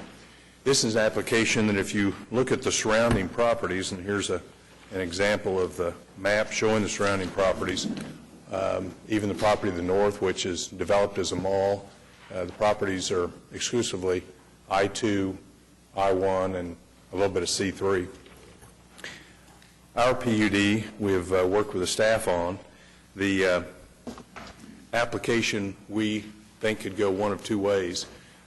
Mr. Knoll owns the property directly to the east that's zoned I-2, and you've got a Freightliner business that he sold a portion of that property to. It has a cul-de-sac. The intent is to probably do a bridge and connect those two streets. As indicated, Todd Butler's here. We've done work on the traffic study. It's my understanding the traffic staff wants us to do an amended study before any building permits, and we're agreeable to that. With regard to the access off of Council Road, at the present time we anticipate there could be two access points, one at 5th and one at Southwest 8th, but it might end up being that Southwest 8th is the only access point. Whatever our access is, we'll have a frontage road, as Mr. Knoll did on the property to the east, and we don't know whether this will end up being similar uses that are to the east or if it will be similar uses to the north, that being commercial. So we do have a PUD. We would agree with technical evaluation 1, 2, 3, and 4. We agree with 5 in regard to no accessory signs. The conversation we just had before with Brahms convinced me that you'll want to see some EMD signage on that highway, which already exists, of course. And number 6, we cannot agree to. Number 6, we think it's out of character, out of line to require 8-foot signs along I-40. The surrounding zoning, as I showed you, is mostly I-2. The I-2 regulations, if we dealt with signs, would allow for 12 signs, and they would allow the signs to be 50 feet tall and 700 square feet. We'd be agreeable to put 5 signs up and limit the square footage to 600 feet. And then on count... You left out one important part there, on height. So you're agreeing to 5 at 50 and 600? Yes. Is that fair to say? That's very fair to say. Thank you. And then on Council Road, we could agree to 2 signs. If it was I-2, you could have 40 foot tall. We would only request that they be 20 feet tall. You could have 375 square feet, and we could be agreeable to 350 square feet. Now, this is a PUD, so we know that when we come back, we agree not only to a site plan for the buildings, we would agree to a site plan with the signs that you all would have the right to review. One of the things that you all have asked for within these technical evaluations is that we accept the general guidelines for the appearance corridor, and we do agree to that. So we're here to answer any questions. Dennis, on the traffic study, we talked about that just a bit before the meeting, and I understand that, as you stated, you said that you did a traffic study before the building. I think we'd like to have some consideration for the traffic study with, update the traffic study with your next application, like preliminary plat, final plat, et cetera, because if it's a building permit, we wouldn't see it again. Now, right now, the PUD doesn't require platting. How about if we just require it as part of the site plan review? Because anything would come in with a site plan. I think that's probably, we'd like it, just so we get another look, right? Yes. If it goes to permit, we would never see it. Right. And we have to do that pursuant to the PUD regulations, come before you on a site-specific plan, so we'd agree to do it then. Okay, I think that's fine with me, at least. Commissioners, any other comments before we get to Mr. Bright? I'm glad it's the holidays, Mr. Bright. I have to say I'm speechless. On this one, I've just lost any ability to comment at all, because but one was the traffic issue that you brought up. You know, the analysis is there's not enough information for our traffic people to say anything. They don't know what you're doing. Neither do I. This goes back to PUDs that you were familiar with 30 years ago. I'm going to put a square box, and as Jim has said, what's the plan here? You've got every use in the world involved in this, with how many 50-foot signs? They're going to 4, 5, or whatever, located wherever on appearance corridors. This, you did come in with a PUD, but it says nothing to me, and I won't support it. That's all I have to say about this one. Happy holidays It doesn't to you, too. give me enough stuff. I guess my question is really in a sort of a similar vein. It seems to me that what my staff report tells me is that the purpose of this request is to permit moderate industrial development. But what I see here is really so broad in its commercial application that then when you refer back to the underlying zoning in terms of other regulations, you're talking about industrial regulations, but there's certainly every indication that it might be at least, commercial development. So I'm having a hard time kind of meshing or sorting through the information without a clear idea of what you're actually going to do with the property. Well, the answer is we don't know. It's either going to be industrial, which is Wayne has developed to the east, or when you have a regional mall to the north, it could be commercial. And my thought about that is you kind of need to wait until until you start getting zoning. I mean, it's if you don't know what you're going to do with it, then your only option is to ask for everything. Well, we haven't asked for everything, but we've asked for everything that we might think might be appropriate on the site. And you could have a on-queue here. You could have a Brahms. That's why I want the EMD signage. You could have, another Freightliner, that type of facility that would expand to the west. So, the interesting thing about this site only has 29 acres that can be developed. Much of it's in the floodway. And then it has, the staff has asked that we take the tree area, which is down to the south, and preserve that. We've agreed to do that, so we have 3 different tracks. And so when you narrow it down, what we're trying to do is anticipate not only uses to the north, but uses to the east and west, and we're on the interstate. So that's why it's broad in its categories, but if we put the appearance corridor guidelines on it, which we've agreed to, and we have a site plan selection, which we've agreed to, and we've narrowed down the signs from 12 to 5, which industrial would allow 12, and I think we've tried to accomplish what we thought you asked us to do those many months ago. Yes, I think we know, or at least I am reminded of directly across the road there is the Outlet Mall shopping center, right? Yes. And located to the east is, what, is there a business there? There's a Freightliner. Oh, okay. That's Kenworth, actually. Actually, Kenworth would be mad at me. Yeah, Freightliner might be. Maybe Freightliner's the next Freightliner might be, okay. So that's Kenworth, and then back, just so I get the uses, I think, frankly, Let me add something to that. Actually, Kenworth is getting ready to go all the way up to the cul-de-sac. So they're going to expand their facility again, and in their particular application, they need I-2.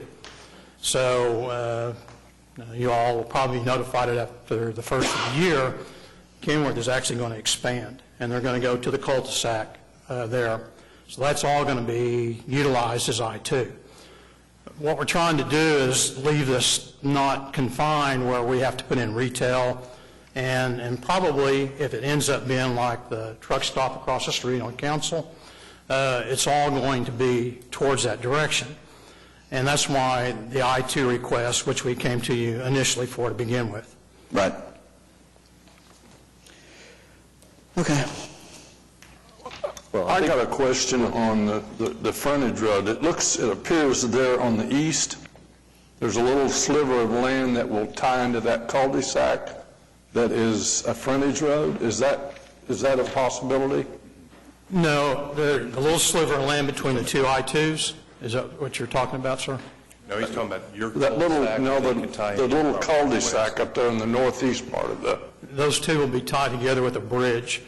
If this moves forward, as Well, I know that, but we've right here. outlined it, then my intent is to go ahead and put the road in, connect it to the road as I built over on the other side in front of Kenworth. I was the one that put that in and then gave it to the city, and connect that with a bridge.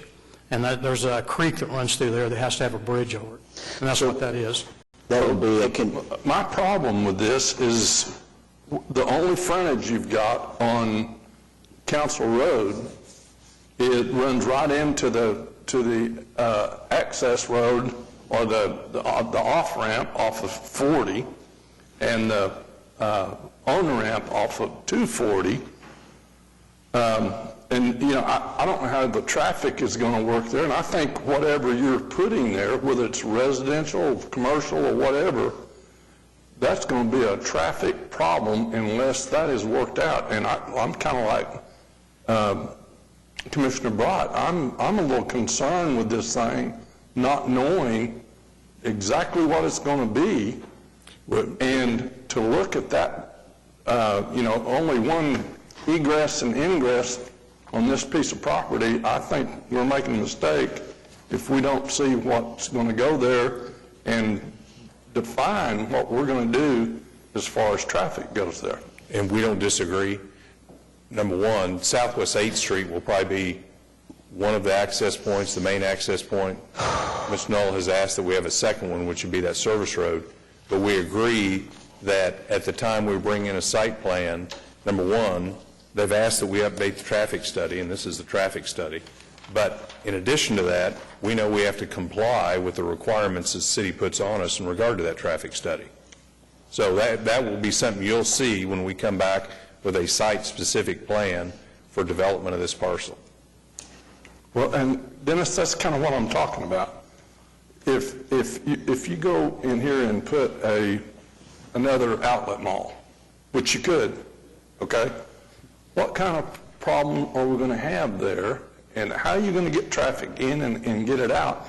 And I just think we're making a mistake if we don't know what it's going to be, and traffic doesn't know what it's going to be, so they can look at some kind of a plan to take care of that. Well, let's have Todd Butler speak to that, because he's already done a traffic study. But when traffic says they want an amended study at the time of development, we're agreeing we will do that, and you will see it on a site-specific plan and be able to approve that before we move forward. What's the pressure to get it zoned right now without knowing what you're going to put there? Same pressure you always have. If it's not zoned, then people go to another site and they're not interested. I mean, Mr. Knoll purchased the other property and it was zoned, and so he's developed that in a responsible manner, and he'd like to get this zoned where he can market it and find an end user. But on the traffic, I don't think your point's off base, but I think we've attempted to address it in our first study. Todd is here and he can respond, but we've agreed we'll modify it subject to what we come back with on a site-specific plan. Before Todd comes up, well, go ahead. We'll talk about traffic. I had a different question. Todd Butler, Traffic Engineering Consultant, 6000 Southwestern. Willing to answer any questions. Initially, the owner came to us without any proposed site plan, which is what we normally start with a traffic study, and only had development areas and suggested zoning and possible land uses. So all we could do was apply certain land uses of size that we developed based on floor area ratios to that land area. And with that, we developed the amount of trips expected to be generated for those specific land uses, knowing that they could be different in the future, but at least we had something to look at and what effect it would have specifically on Council Road. Regarding access, we looked at two possible scenarios. Those included access at Southwest 5th, which is the frontage road that goes back to the west only, and the second option was to include Southwest 5th access with a primary access at Southwest 8th Street at Council. And the results of that indicated that our preferred or recommended option would be at least the primary access at Southwest 8th, because the intersection at Southwest 5th is so close to the ramp intersection for I-40. And with that recommendation, we also included recommended street improvements and a traffic signal at Southwest 8th to accommodate that increased traffic.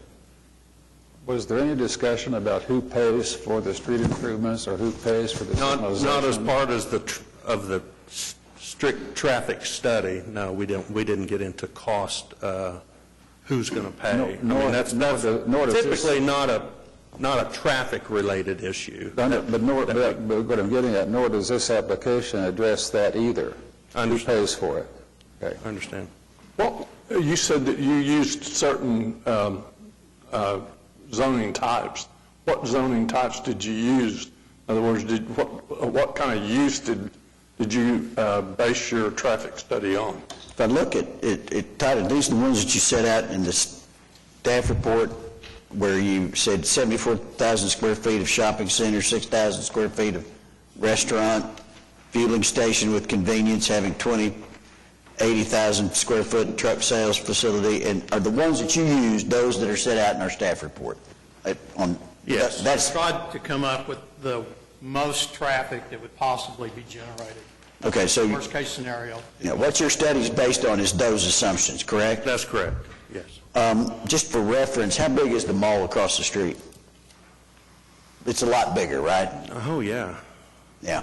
Well, it's a lot bigger land area, too. That's true. That's true. We only had 29 acres.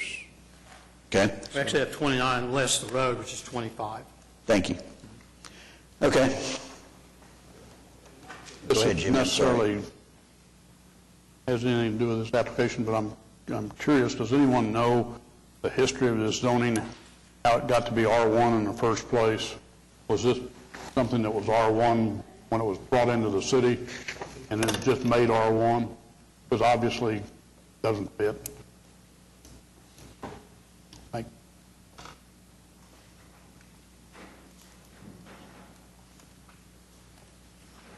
Did you have any more questions for Todd, Jimmy?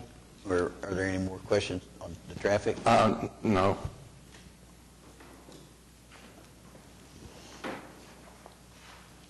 We tried to figure the worst case scenario for traffic, and when Todd put the study together, we come up with possible contingencies as to what it could be. In all likelihood, if it does go industrial, and it does something similar as what Kenworth is using, there's not much traffic. But the main in and out egress is going to be Southwest 8. To answer your question about who's going to pay for it, that's going to be me. I said, who's going to pay for the road improvements? It's going to be me. It's not going to be the city who's going to have to be responsible for it. Okay?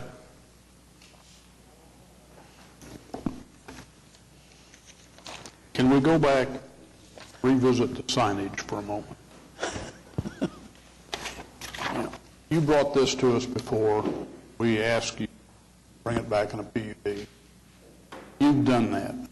And I really don't believe PUD, all things considered, is unreasonable. Certainly, I do believe the existing zoning is unreasonable.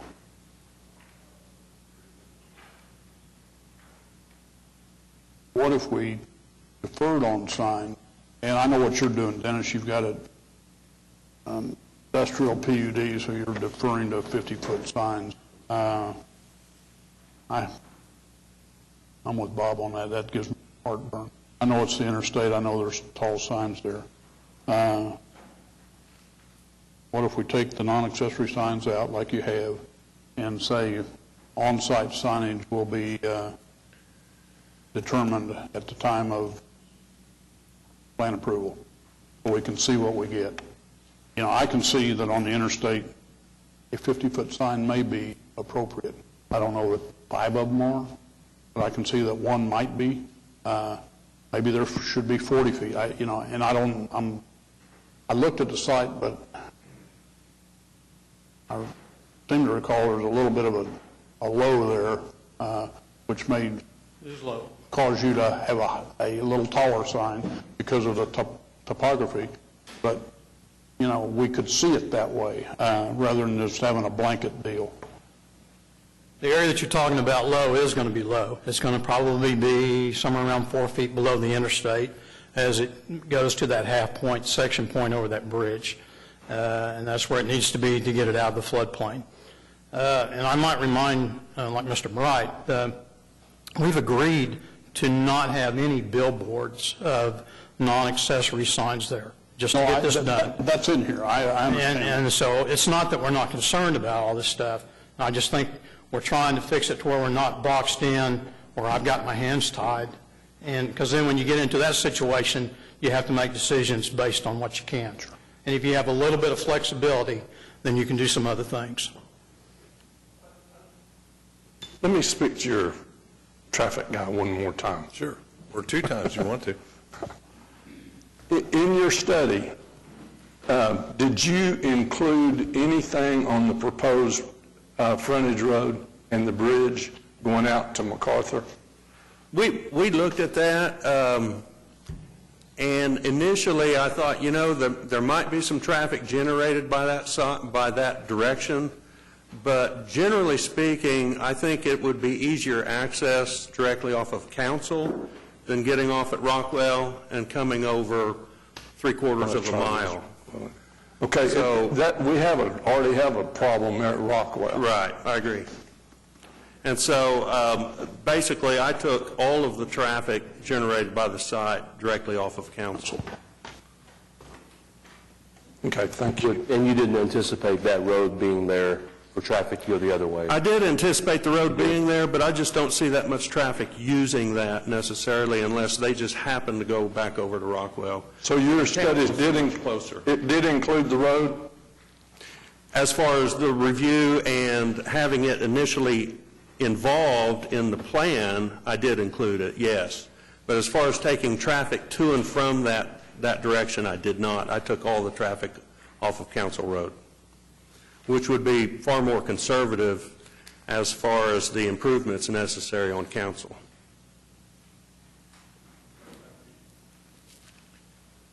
Mr. Gales, I talked to my client. We would be agreeable to that as long as we had parameters. It won't be less than 8 feet or taller than 50 feet, no more than 5, and we will bring it back for you all to review at site plan approval on the sign package.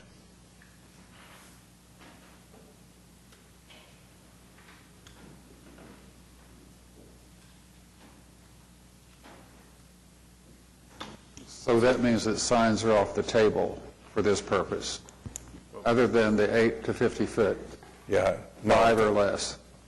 You weren't going to say anything. That was a... What? Didn't you say you weren't going to say anything? No, just kidding. No, what I'm trying to do is put it on the table for you all, making us come back with a sign package. I thought that's where Commissioner Gales was going. And I think it is, right? Yeah. Which we agreed to. And also to give comfort to your client about the low-lying portion, you know as well as I do that we've agreed to certain heights of signs to accommodate a low-lying area along an interstate. I mean, you know, we don't let you just so you can see the top of the sign. We've done that many, many times. If it's an ice cream cone, you'd want to see the whole cone. We'll just see the ice cream cone, and that's it. Thank you. But then the other question would be about this application. Is it appropriate to include in the TEs any kind of signalization or street widening that's required due to a traffic study based upon your site plan to be your cost? That's what you said. Say that one more time, I'm sorry. Say that one more time, please. What was your question again? When I asked the question about required signalization and street improvements based upon a traffic study that's completed once you tell us what you're going to do and where the actual site plan is that whatever that is, whatever the traffic study recommends, because of what you've done, is going to be your cost. That sounds correct, yes. That's right, I agree with that. Okay.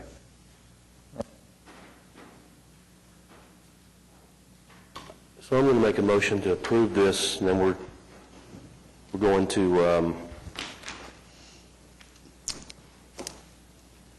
what do we need to modify on the T's? With regard to the last one on the sign package, we'll agree that you all will see the sign package before we come back. We're not guaranteed a 50-foot sign. We're not guaranteed an 8-foot sign, but it'll be somewhere in between. Okay. And you all will have the opportunity to review it and approve or deny it. We do want the EMD, but we're not going to have non-accessory. We agree with all the other TEs. Okay. And we need to add TE 7 with respect to updating the traffic study at site review. Yes. Is that correct? That is correct. So when we vote for this, are we voting with the road going east? There'll be a frontage road, but you're not approving any roads. You're approving the fact that we have to come back with an amended traffic study plan that will provide you all guidance in regard to what the city's requiring on any traffic improvements, both on-site and off-site. Okay, but at that point, if that frontage road is necessary and the bridge, you'll put it in? That is correct. If it's, if it's But required by the we'll see traffic all of that. We'll see exactly what it is, as we should see today, what you propose to do when site plans are developed, and we'll see where ingress, egress is, where all that other stuff is, and then the traffic report will reflect what occurs in those places and whether or not you need road improvements or signalization or whatever. That's my understanding. That is correct, and I think that was the intent of making the site plan approval part of the PUD process. This will just implement it in a more detailed way than maybe some of them you'd see. Okay, so we're allowing the EMD signs. We're going to have a plan. We're going to look at, sign detail at the time of the site plan. Yes, right, for each sign. And we are requiring an updated traffic study at the time we bring a first site plan and subsequent site plans before this commission. Buck, are we approving the number of signs? No. So. Right, that's right. Right. Motion and a second to approve as conditioned. Cast your votes, excuse me. That is approved. Thank you very much. Happy holidays to this commission. Item 20, SPUD 791, application to rezone 12121 Southwestern Avenue. Mr. Allen?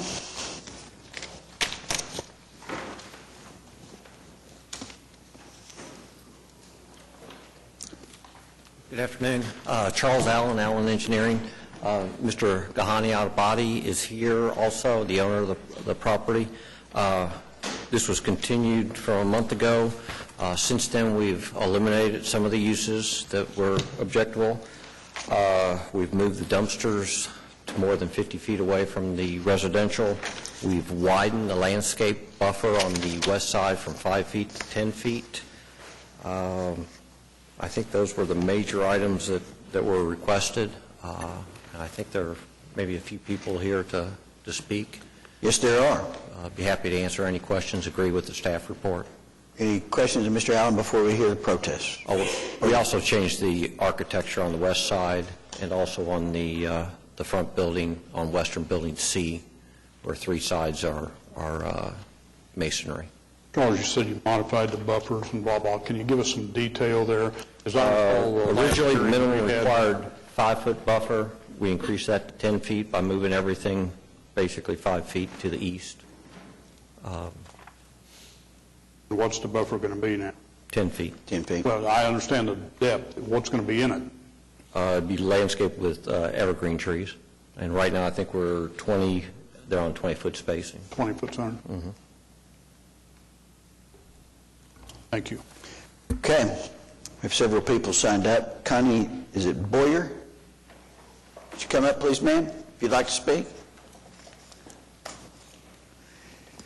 Would you give us your address, please? Yes, 12120 Briar Lake Manor, right behind the area. And your name is Connie Boyer? Connie Boyer. Okay, go ahead, please. Yes, and I've lived there for 18 years, and of course, my bedroom and my bedroom windows, back up to that. And my concern is any kind of trucking or lighting or whatever that might disturb me. Okay. Mr. Allen, you want to... Well, why don't we let Mr. Allen, he'll talk to us about lighting and screening with respect to where she's located. Is that all right? Do you have any other concerns? Well, no, just exactly, being residential and being my place backed up right to that area, just right there. Any kind of industrial building or whatever that might disturb me. All right. Okay. So she's behind. That's a 15-foot setback. Okay. Wait. Why don't you wait? Okay. There may be similar items for you to address all at once. Charles, is it Eulis? Evans? I have to talk to you about your penmanship, Mr. Evans. Yes, sir. I would just like to say that the people that are my tenants that I've polled are very concerned about the noise, like at night. These people have to sleep at night. And these bedrooms are within 10 feet of the property line. So with lights shining in and diesels coming in and out at night, I just don't think this is conducive or compatible with residential. A warehouse district is just not compatible. That's all. Thank you. Thank you, sir. Mr. Day?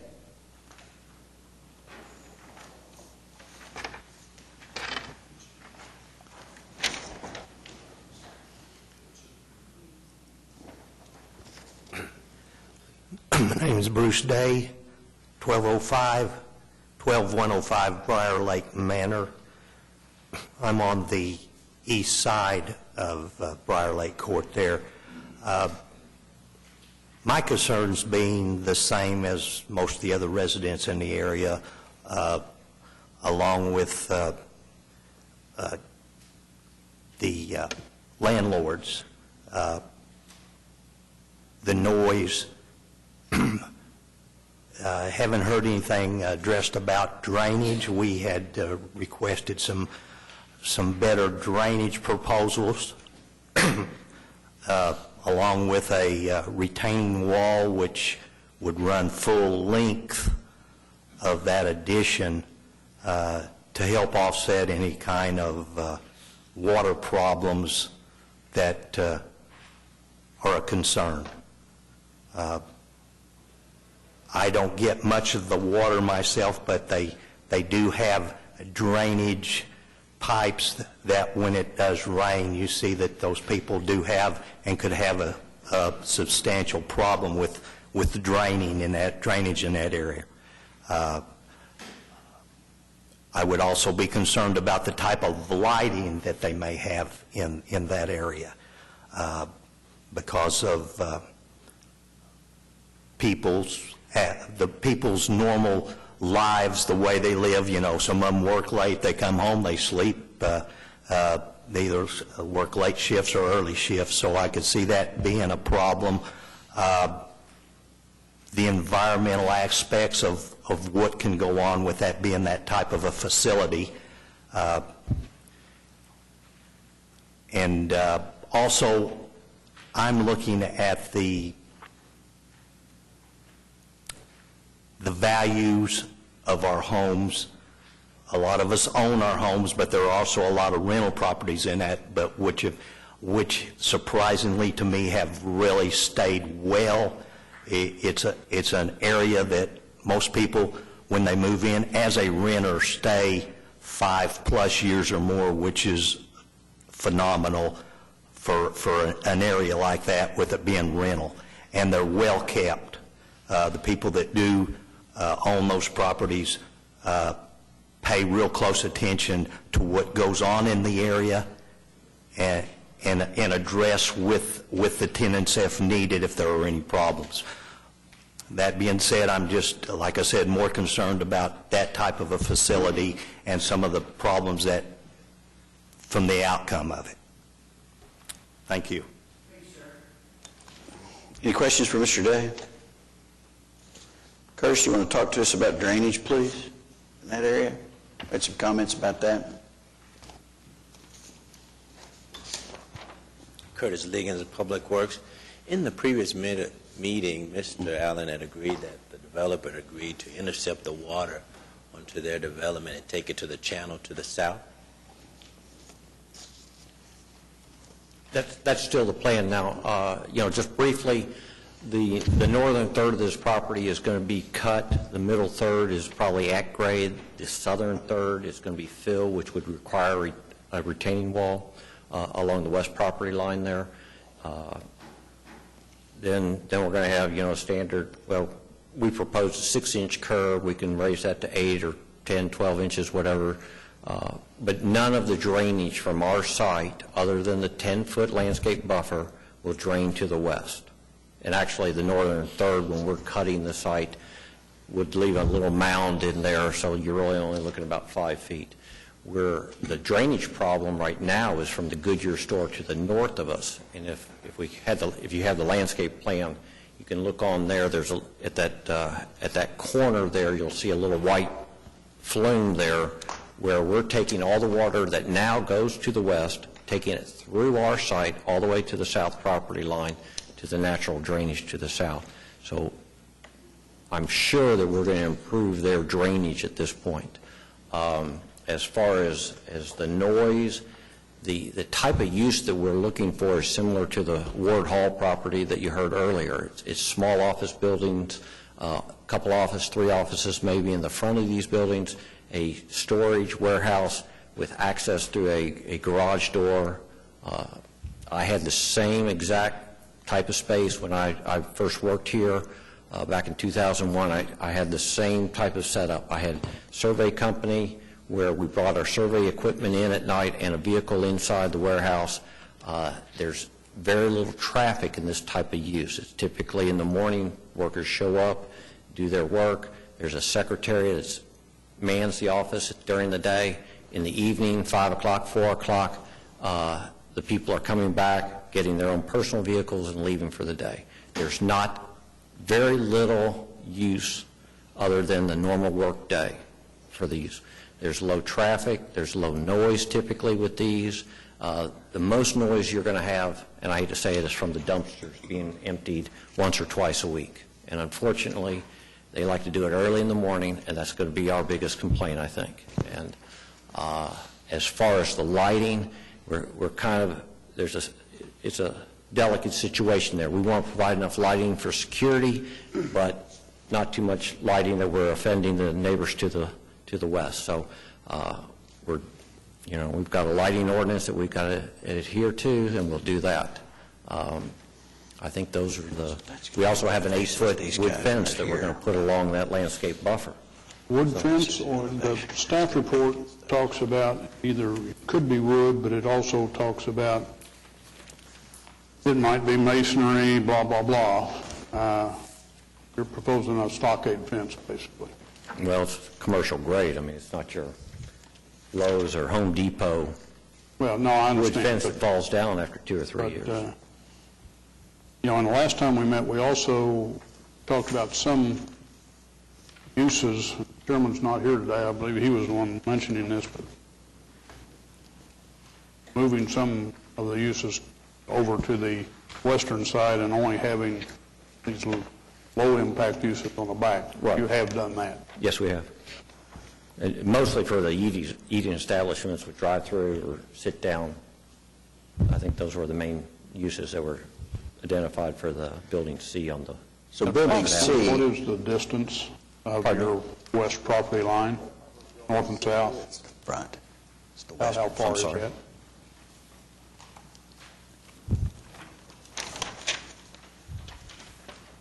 Just to be clear, Charles, Building C is the western, The one that fronts on Western, yes. one that fronts on Western, right? Yes. Then B is on the eastern, more along what I would call the east side, and then A, which is going to be probably the area that the folks that have come down today are most concerned about, is going to be the one that's on the west, back along the Briar Lake Manor Street. Is that right? Correct. Okay. Along that west side, what we have is some garage access? Yes. Doors along the Briar Lake side? Correct. Right? Okay. And then 8 garage doors, yes, 8 units right now. 8 units, okay? And then from those, then we'll have a 10-foot landscape buffer. We have a 30-foot drive on the back of that. 30-foot drive. And a 10-foot landscape buffer, so we're 40 feet from the property line. So we'll be 40 feet, and then you're going to have a 6-foot stockade fence along the back. 8 foot. 8 foot, excuse me, thank you. Would you be willing to set hours of operation for the facility, such as the tire place up on the, to the north there? I think so. What hours are we, I mean, as far as? Probably 7 till 10 or something like that. For accessing the back of the building? Well, not necessarily for access, but for operation. In other words, if I owned a place there, I can't repair cars till midnight, but I can go in and work in my office. Yeah, I don't have a problem with that. That's why I wanted to make sure we can, some of us like to work late in the office there, so. Okay.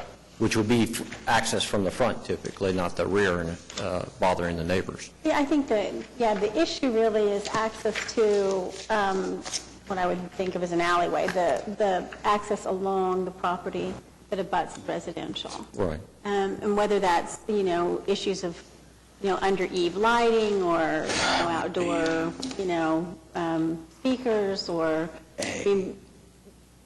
not placing the dumpsters back there, Right. or limiting access in the evening, those kinds of things that will help to limit the impact on the residential properties. This is really a tight space. Certainly. And I realize it's all you've got to work with. It's only as big as it is. But all of those limitations, I think, if they can be written into the document, would help.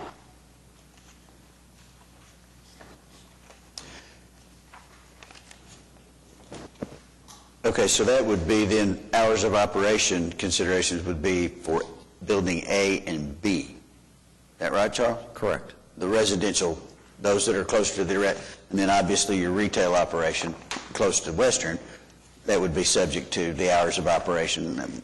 We're less concerned about that because of its impact with respect to the neighborhoods. Right. Okay? All right? Mr. Chairman? Yes, sir. I think, I thought Janice was going to go here, and I thought Commissioner Gales was going here. One of the things that we've done as a commission is related to the residents and their concerns with lighting and particularly with noise. On this western barrier, I know you had mentioned commercial grade stockade fence. Correct. Would you be willing to up that a little bit to give them a little more protection as residents to more like a concrete wall to give them some additional coverage from any effects of your property? I'll have to let the owner. I believe what he's talking about is the slide-in concrete panel fences. Panel fences. That we see so often now. They they're virtually impervious to everything. There's no maintenance on them. You'll never replace it. It costs more to put in, obviously. Well, I guess, is the purpose for security, or is it for long-term maintenance? I think the purpose, I think what it would serve is they're more secure, don't have people kicking out slats and things like that. There is virtually, from a property owner standpoint, no maintenance. And from a sound standpoint, they do a better job on sound, about bouncing sound back. Well, I think the expense of that's going to be pretty high. I'd like to, I suppose. Well, I can tell you what the expense is. It's about 2.5 times the stockade fence. Okay. I mean, but like I said, you won't replace it in 5 or 10 years either. It'll be there permanently. It will never need replacement. Yeah, if you're familiar with... Well, I'm familiar with them. I've also seen them along the highway fall over, too.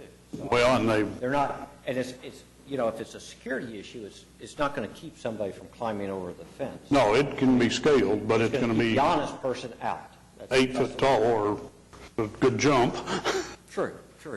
I mean, I would like to probably look at maybe proposing something a little, I mean, if you're looking for long-term, you know, that it's sustained long-term, I think we could, you know, build in columns or something, or come back maybe with an actual detail. But as far as, you know, a cast-in-place concrete wall like you see along the highway, I don't know that this is an appropriate use. You say along the highway, where I see them, well, this is behind the border of my office. It's around the Lakehurst addition.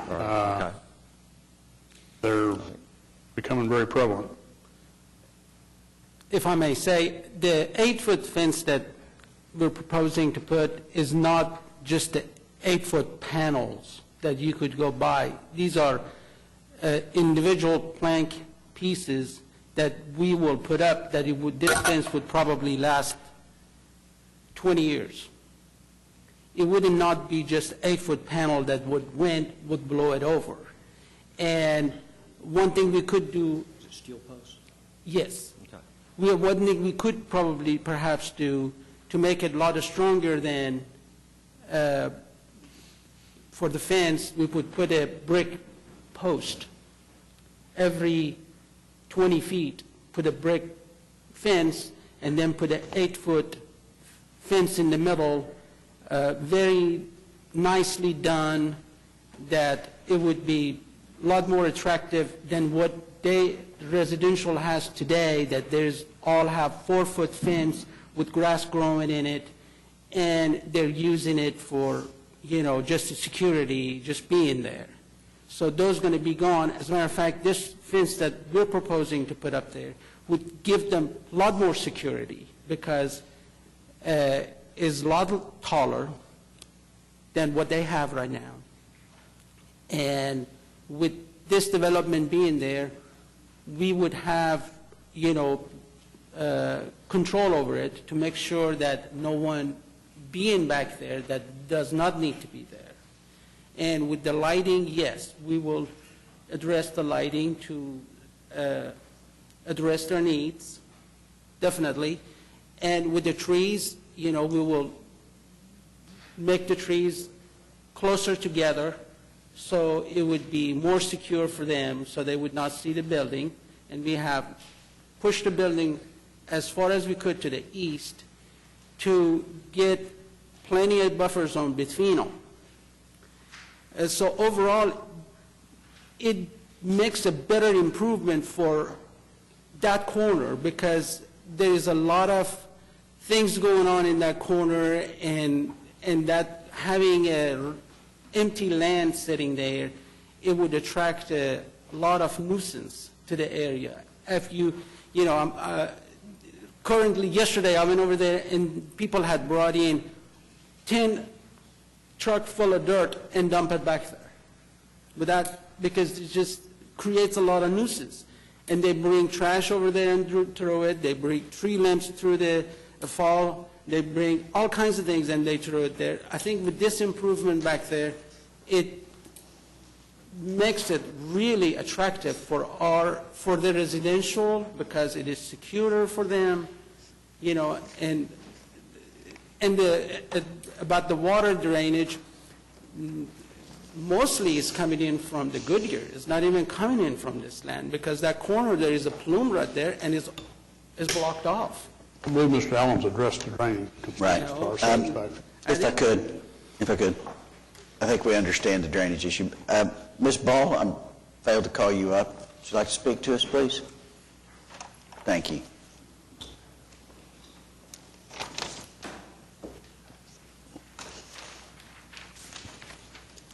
Good afternoon. My name's Linda Bull. I live at 12020 Briar Lake Manor. I did send out a letter to staff and to the commissioners, and I did have some considerations that I'd like for y'all to consider. First of all, I would really like the commissioners to look at maybe taking Building A and making them take it to the south, away from our residential area,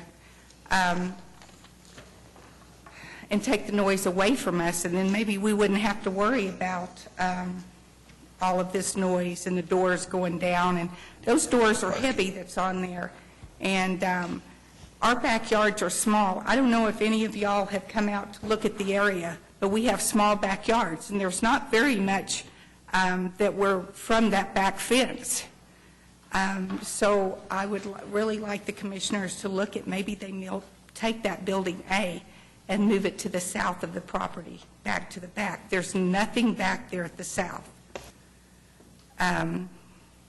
The hauling of the dirt in, we have noticed that there's a lot of dirt that's been hauled in. Normally, we never have people dumping trash off back there. All we've ever had in the past is maybe the grass to grow up pretty high. We don't really know what's going on back there. Also, I would really like to hear something about the drainage, but I know that'll come from Public Works. The lighting system, that is really a concern back there on those buildings, because most of us have big, large patio doors that's on the back of our patio. So the lighting could be a real problem for all of us along there, and I think there may be around 20 units that it could be affecting. But again, I'm very concerned about the drainage, and yes, they would be hooking up to that flume right there, but that property has never taken on the drainage that us other property owners have taken on. That flume has been directed towards our property, not the property that this gentleman owns. It's always drained off onto the residents and not that. So he will be taking that on. He says he will take that on and take it on to the south. I would like to see a retaining wall go up along there for some drainage, whether it's whatever they make it, 6 inches, 10 inches tall, whatever. I'd like to see it. I did see on his plans that he put in a retaining wall down there at the south end, but why not along the whole area there? So I do have some concerns about that. The trash dumpsters, he did move them over 50 feet from my residence, but the only thing is I'm at the west. He moved them to the north, and they're only over 50 feet. And when that door slams, when the big truck comes in to pick it up, I already have that problem with Goodyear when they pick up their dumpsters for soda pops and Goodyear. We have that slamming twice a week, I think, when they pick it up, and it's very early in the morning. So now I have it even closer to my home, and this is probably more than, 150 feet from our house is soda pops and Goodyear. So now I have it a little bit closer and the big truck to come in and get it. So we're a residential area. I mean, we're not there for warehouses. I just wish the commissioners would understand that. A lot of us have been there a long time. Thank you, ma'am. Excuse me. Any questions for Ms. Bull? Mr. I'm Chairman, sorry. Just a question. Wait. One question. I was making another phone call I had to make while the presentation of the applicant was going on, so I may have missed it. But have you met with them? Have you met with the applicant? I met with Mr. Allen. And talked about your concerns and all of this? I think he's well aware of all of our concerns. He did come out and look at the area. He actually came out and looked in my backyard. Okay. But I don't think Mr. Allen and I agree with some of our issues that we feel as residents. I think he's there as an engineer, and his guy he's working for is there to build it and to sell it and to move on. But we're there to stay. Okay. Thank you. Thank you, ma'am. Okay. Mr. Allen, if you have anything brief, we'll entertain it. I think Mr. Liggins has shown our client a concrete post. It looks like it's about an 8x8 post that has a wood panel that fits in it with steel posts. Is that something that, I mean, that's what I would propose, I guess.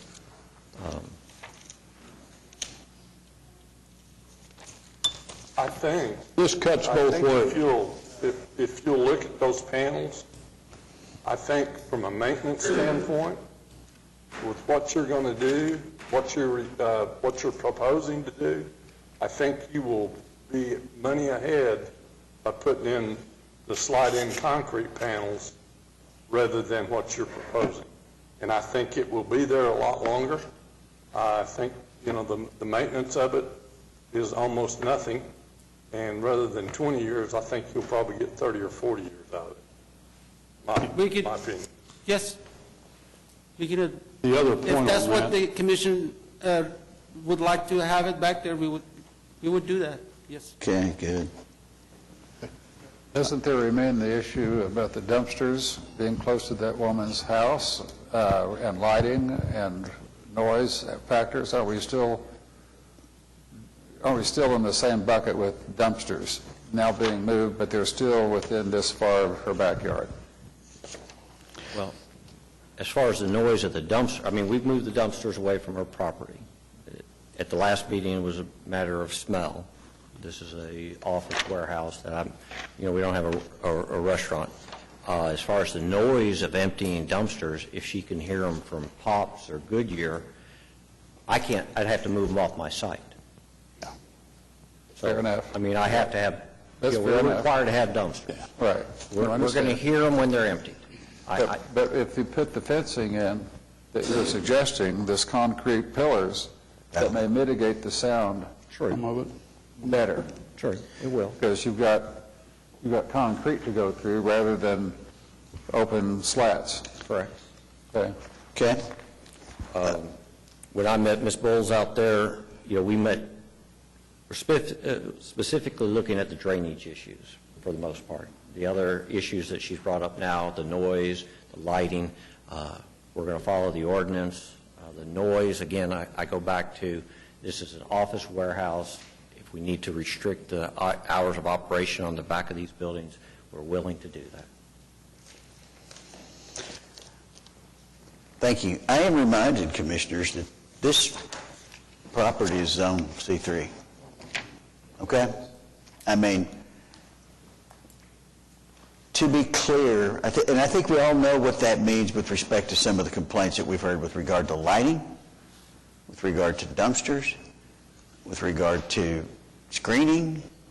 So, I think we've moved this application in a good way, given the conditions that exist on site at the present time. I think this use is far less obtrusive for the neighbors as an office warehouse than what could be a strip mall, a restaurant right in your backyard, or something that had dumpsters that came every day, or very obtrusive lighting. And so I think we've kind of moved this in a good spot, given its present location. I appreciate the applicant working with us and the neighbors on that. So I think we ought to entertain a motion on this.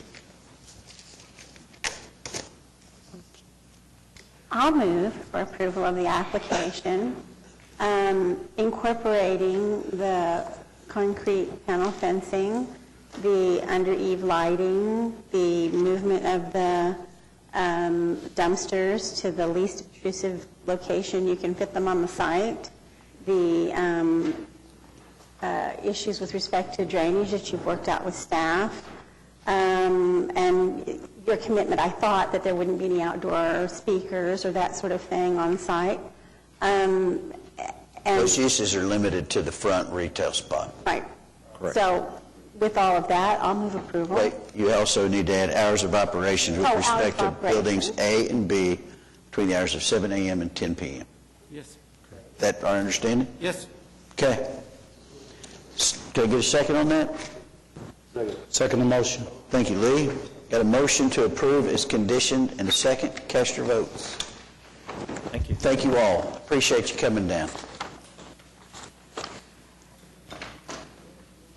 Gentlemen, I have to leave you. Before I go, I want to wish you all happy holidays. Oh, I can't leave yet, can I? Because we're going to vote on the calendar, okay? We'll hurry.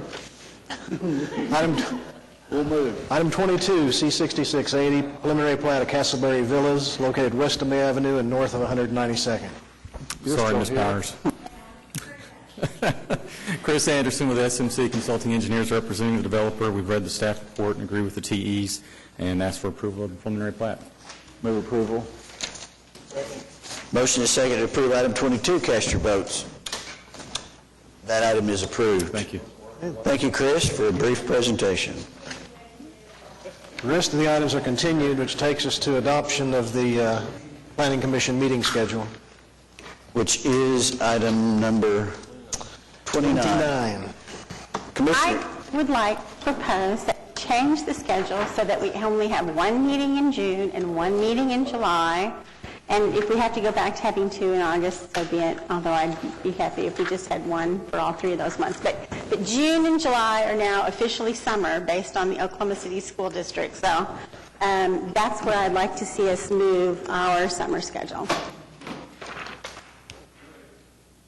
so Janice has proposed an additional meeting in June. No.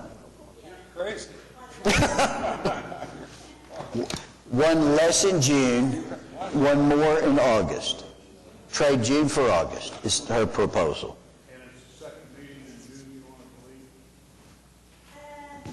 I think so. I think that makes more sense.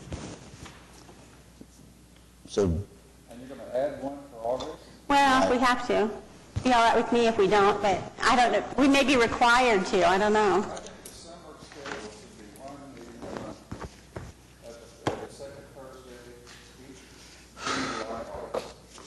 due respect to all of us, I love that time, but that's kind of stacks us up a bit. It just makes our packet. It makes, I know, we pay for that, but I mean, I agree. If you do what Janice just proposed, if you delete the meeting the 25th of June, the second meeting of June, that's exactly what you end up with. You end up with June 11th, July 9th, August 13th. But she would add again August 27th. Then not add the second August meeting, and you'll end up with what Bob had. I would be willing to add the August meeting if it is necessary to manage our schedule. I'd leave that up to staff. But, you know, I can go either way. I just want to limit our June and July to one meeting a month. JJ, do you have any comments on that? I would prefer to keep the second meeting in August. I mean, by deleting two, you really, not only are we stacking up the docket, but you're really stretching applicants out a long ways. Okay. So then the proposal is to delete the June 25th meeting and add a meeting August 27, the balance of the calendar as stated. That's what my move, that's my motion. Is that your motion? Yes. Okay, a motion and a second to approve the Planning Commission calendar as amended. Cast your votes. That is approved. Thank you, Janice. And I call no backsies, you guys, on this one. Like I'm not, hey. No problem with me. All right. What's next? Okay. Okay, now I have to go. Happy holidays, Well, everybody. happy holidays, Have a Janice. safe and happy Christmas. All that. Any planning department comments? Development services? Municipal counselors? No additional citizens present to be heard? Any other business? Other than what Janice just said, I thank the staff for all the work that you've done all year long. It's been very helpful for us, and the work that you've done is appreciated. I thank the municipal counselor's office for protecting us from the hordes of appellate work, et cetera. And further, I really do thank the other members of the commission, whom I really do enjoy working with, and wish all of you happy holidays, safe travels, and all the above. Good.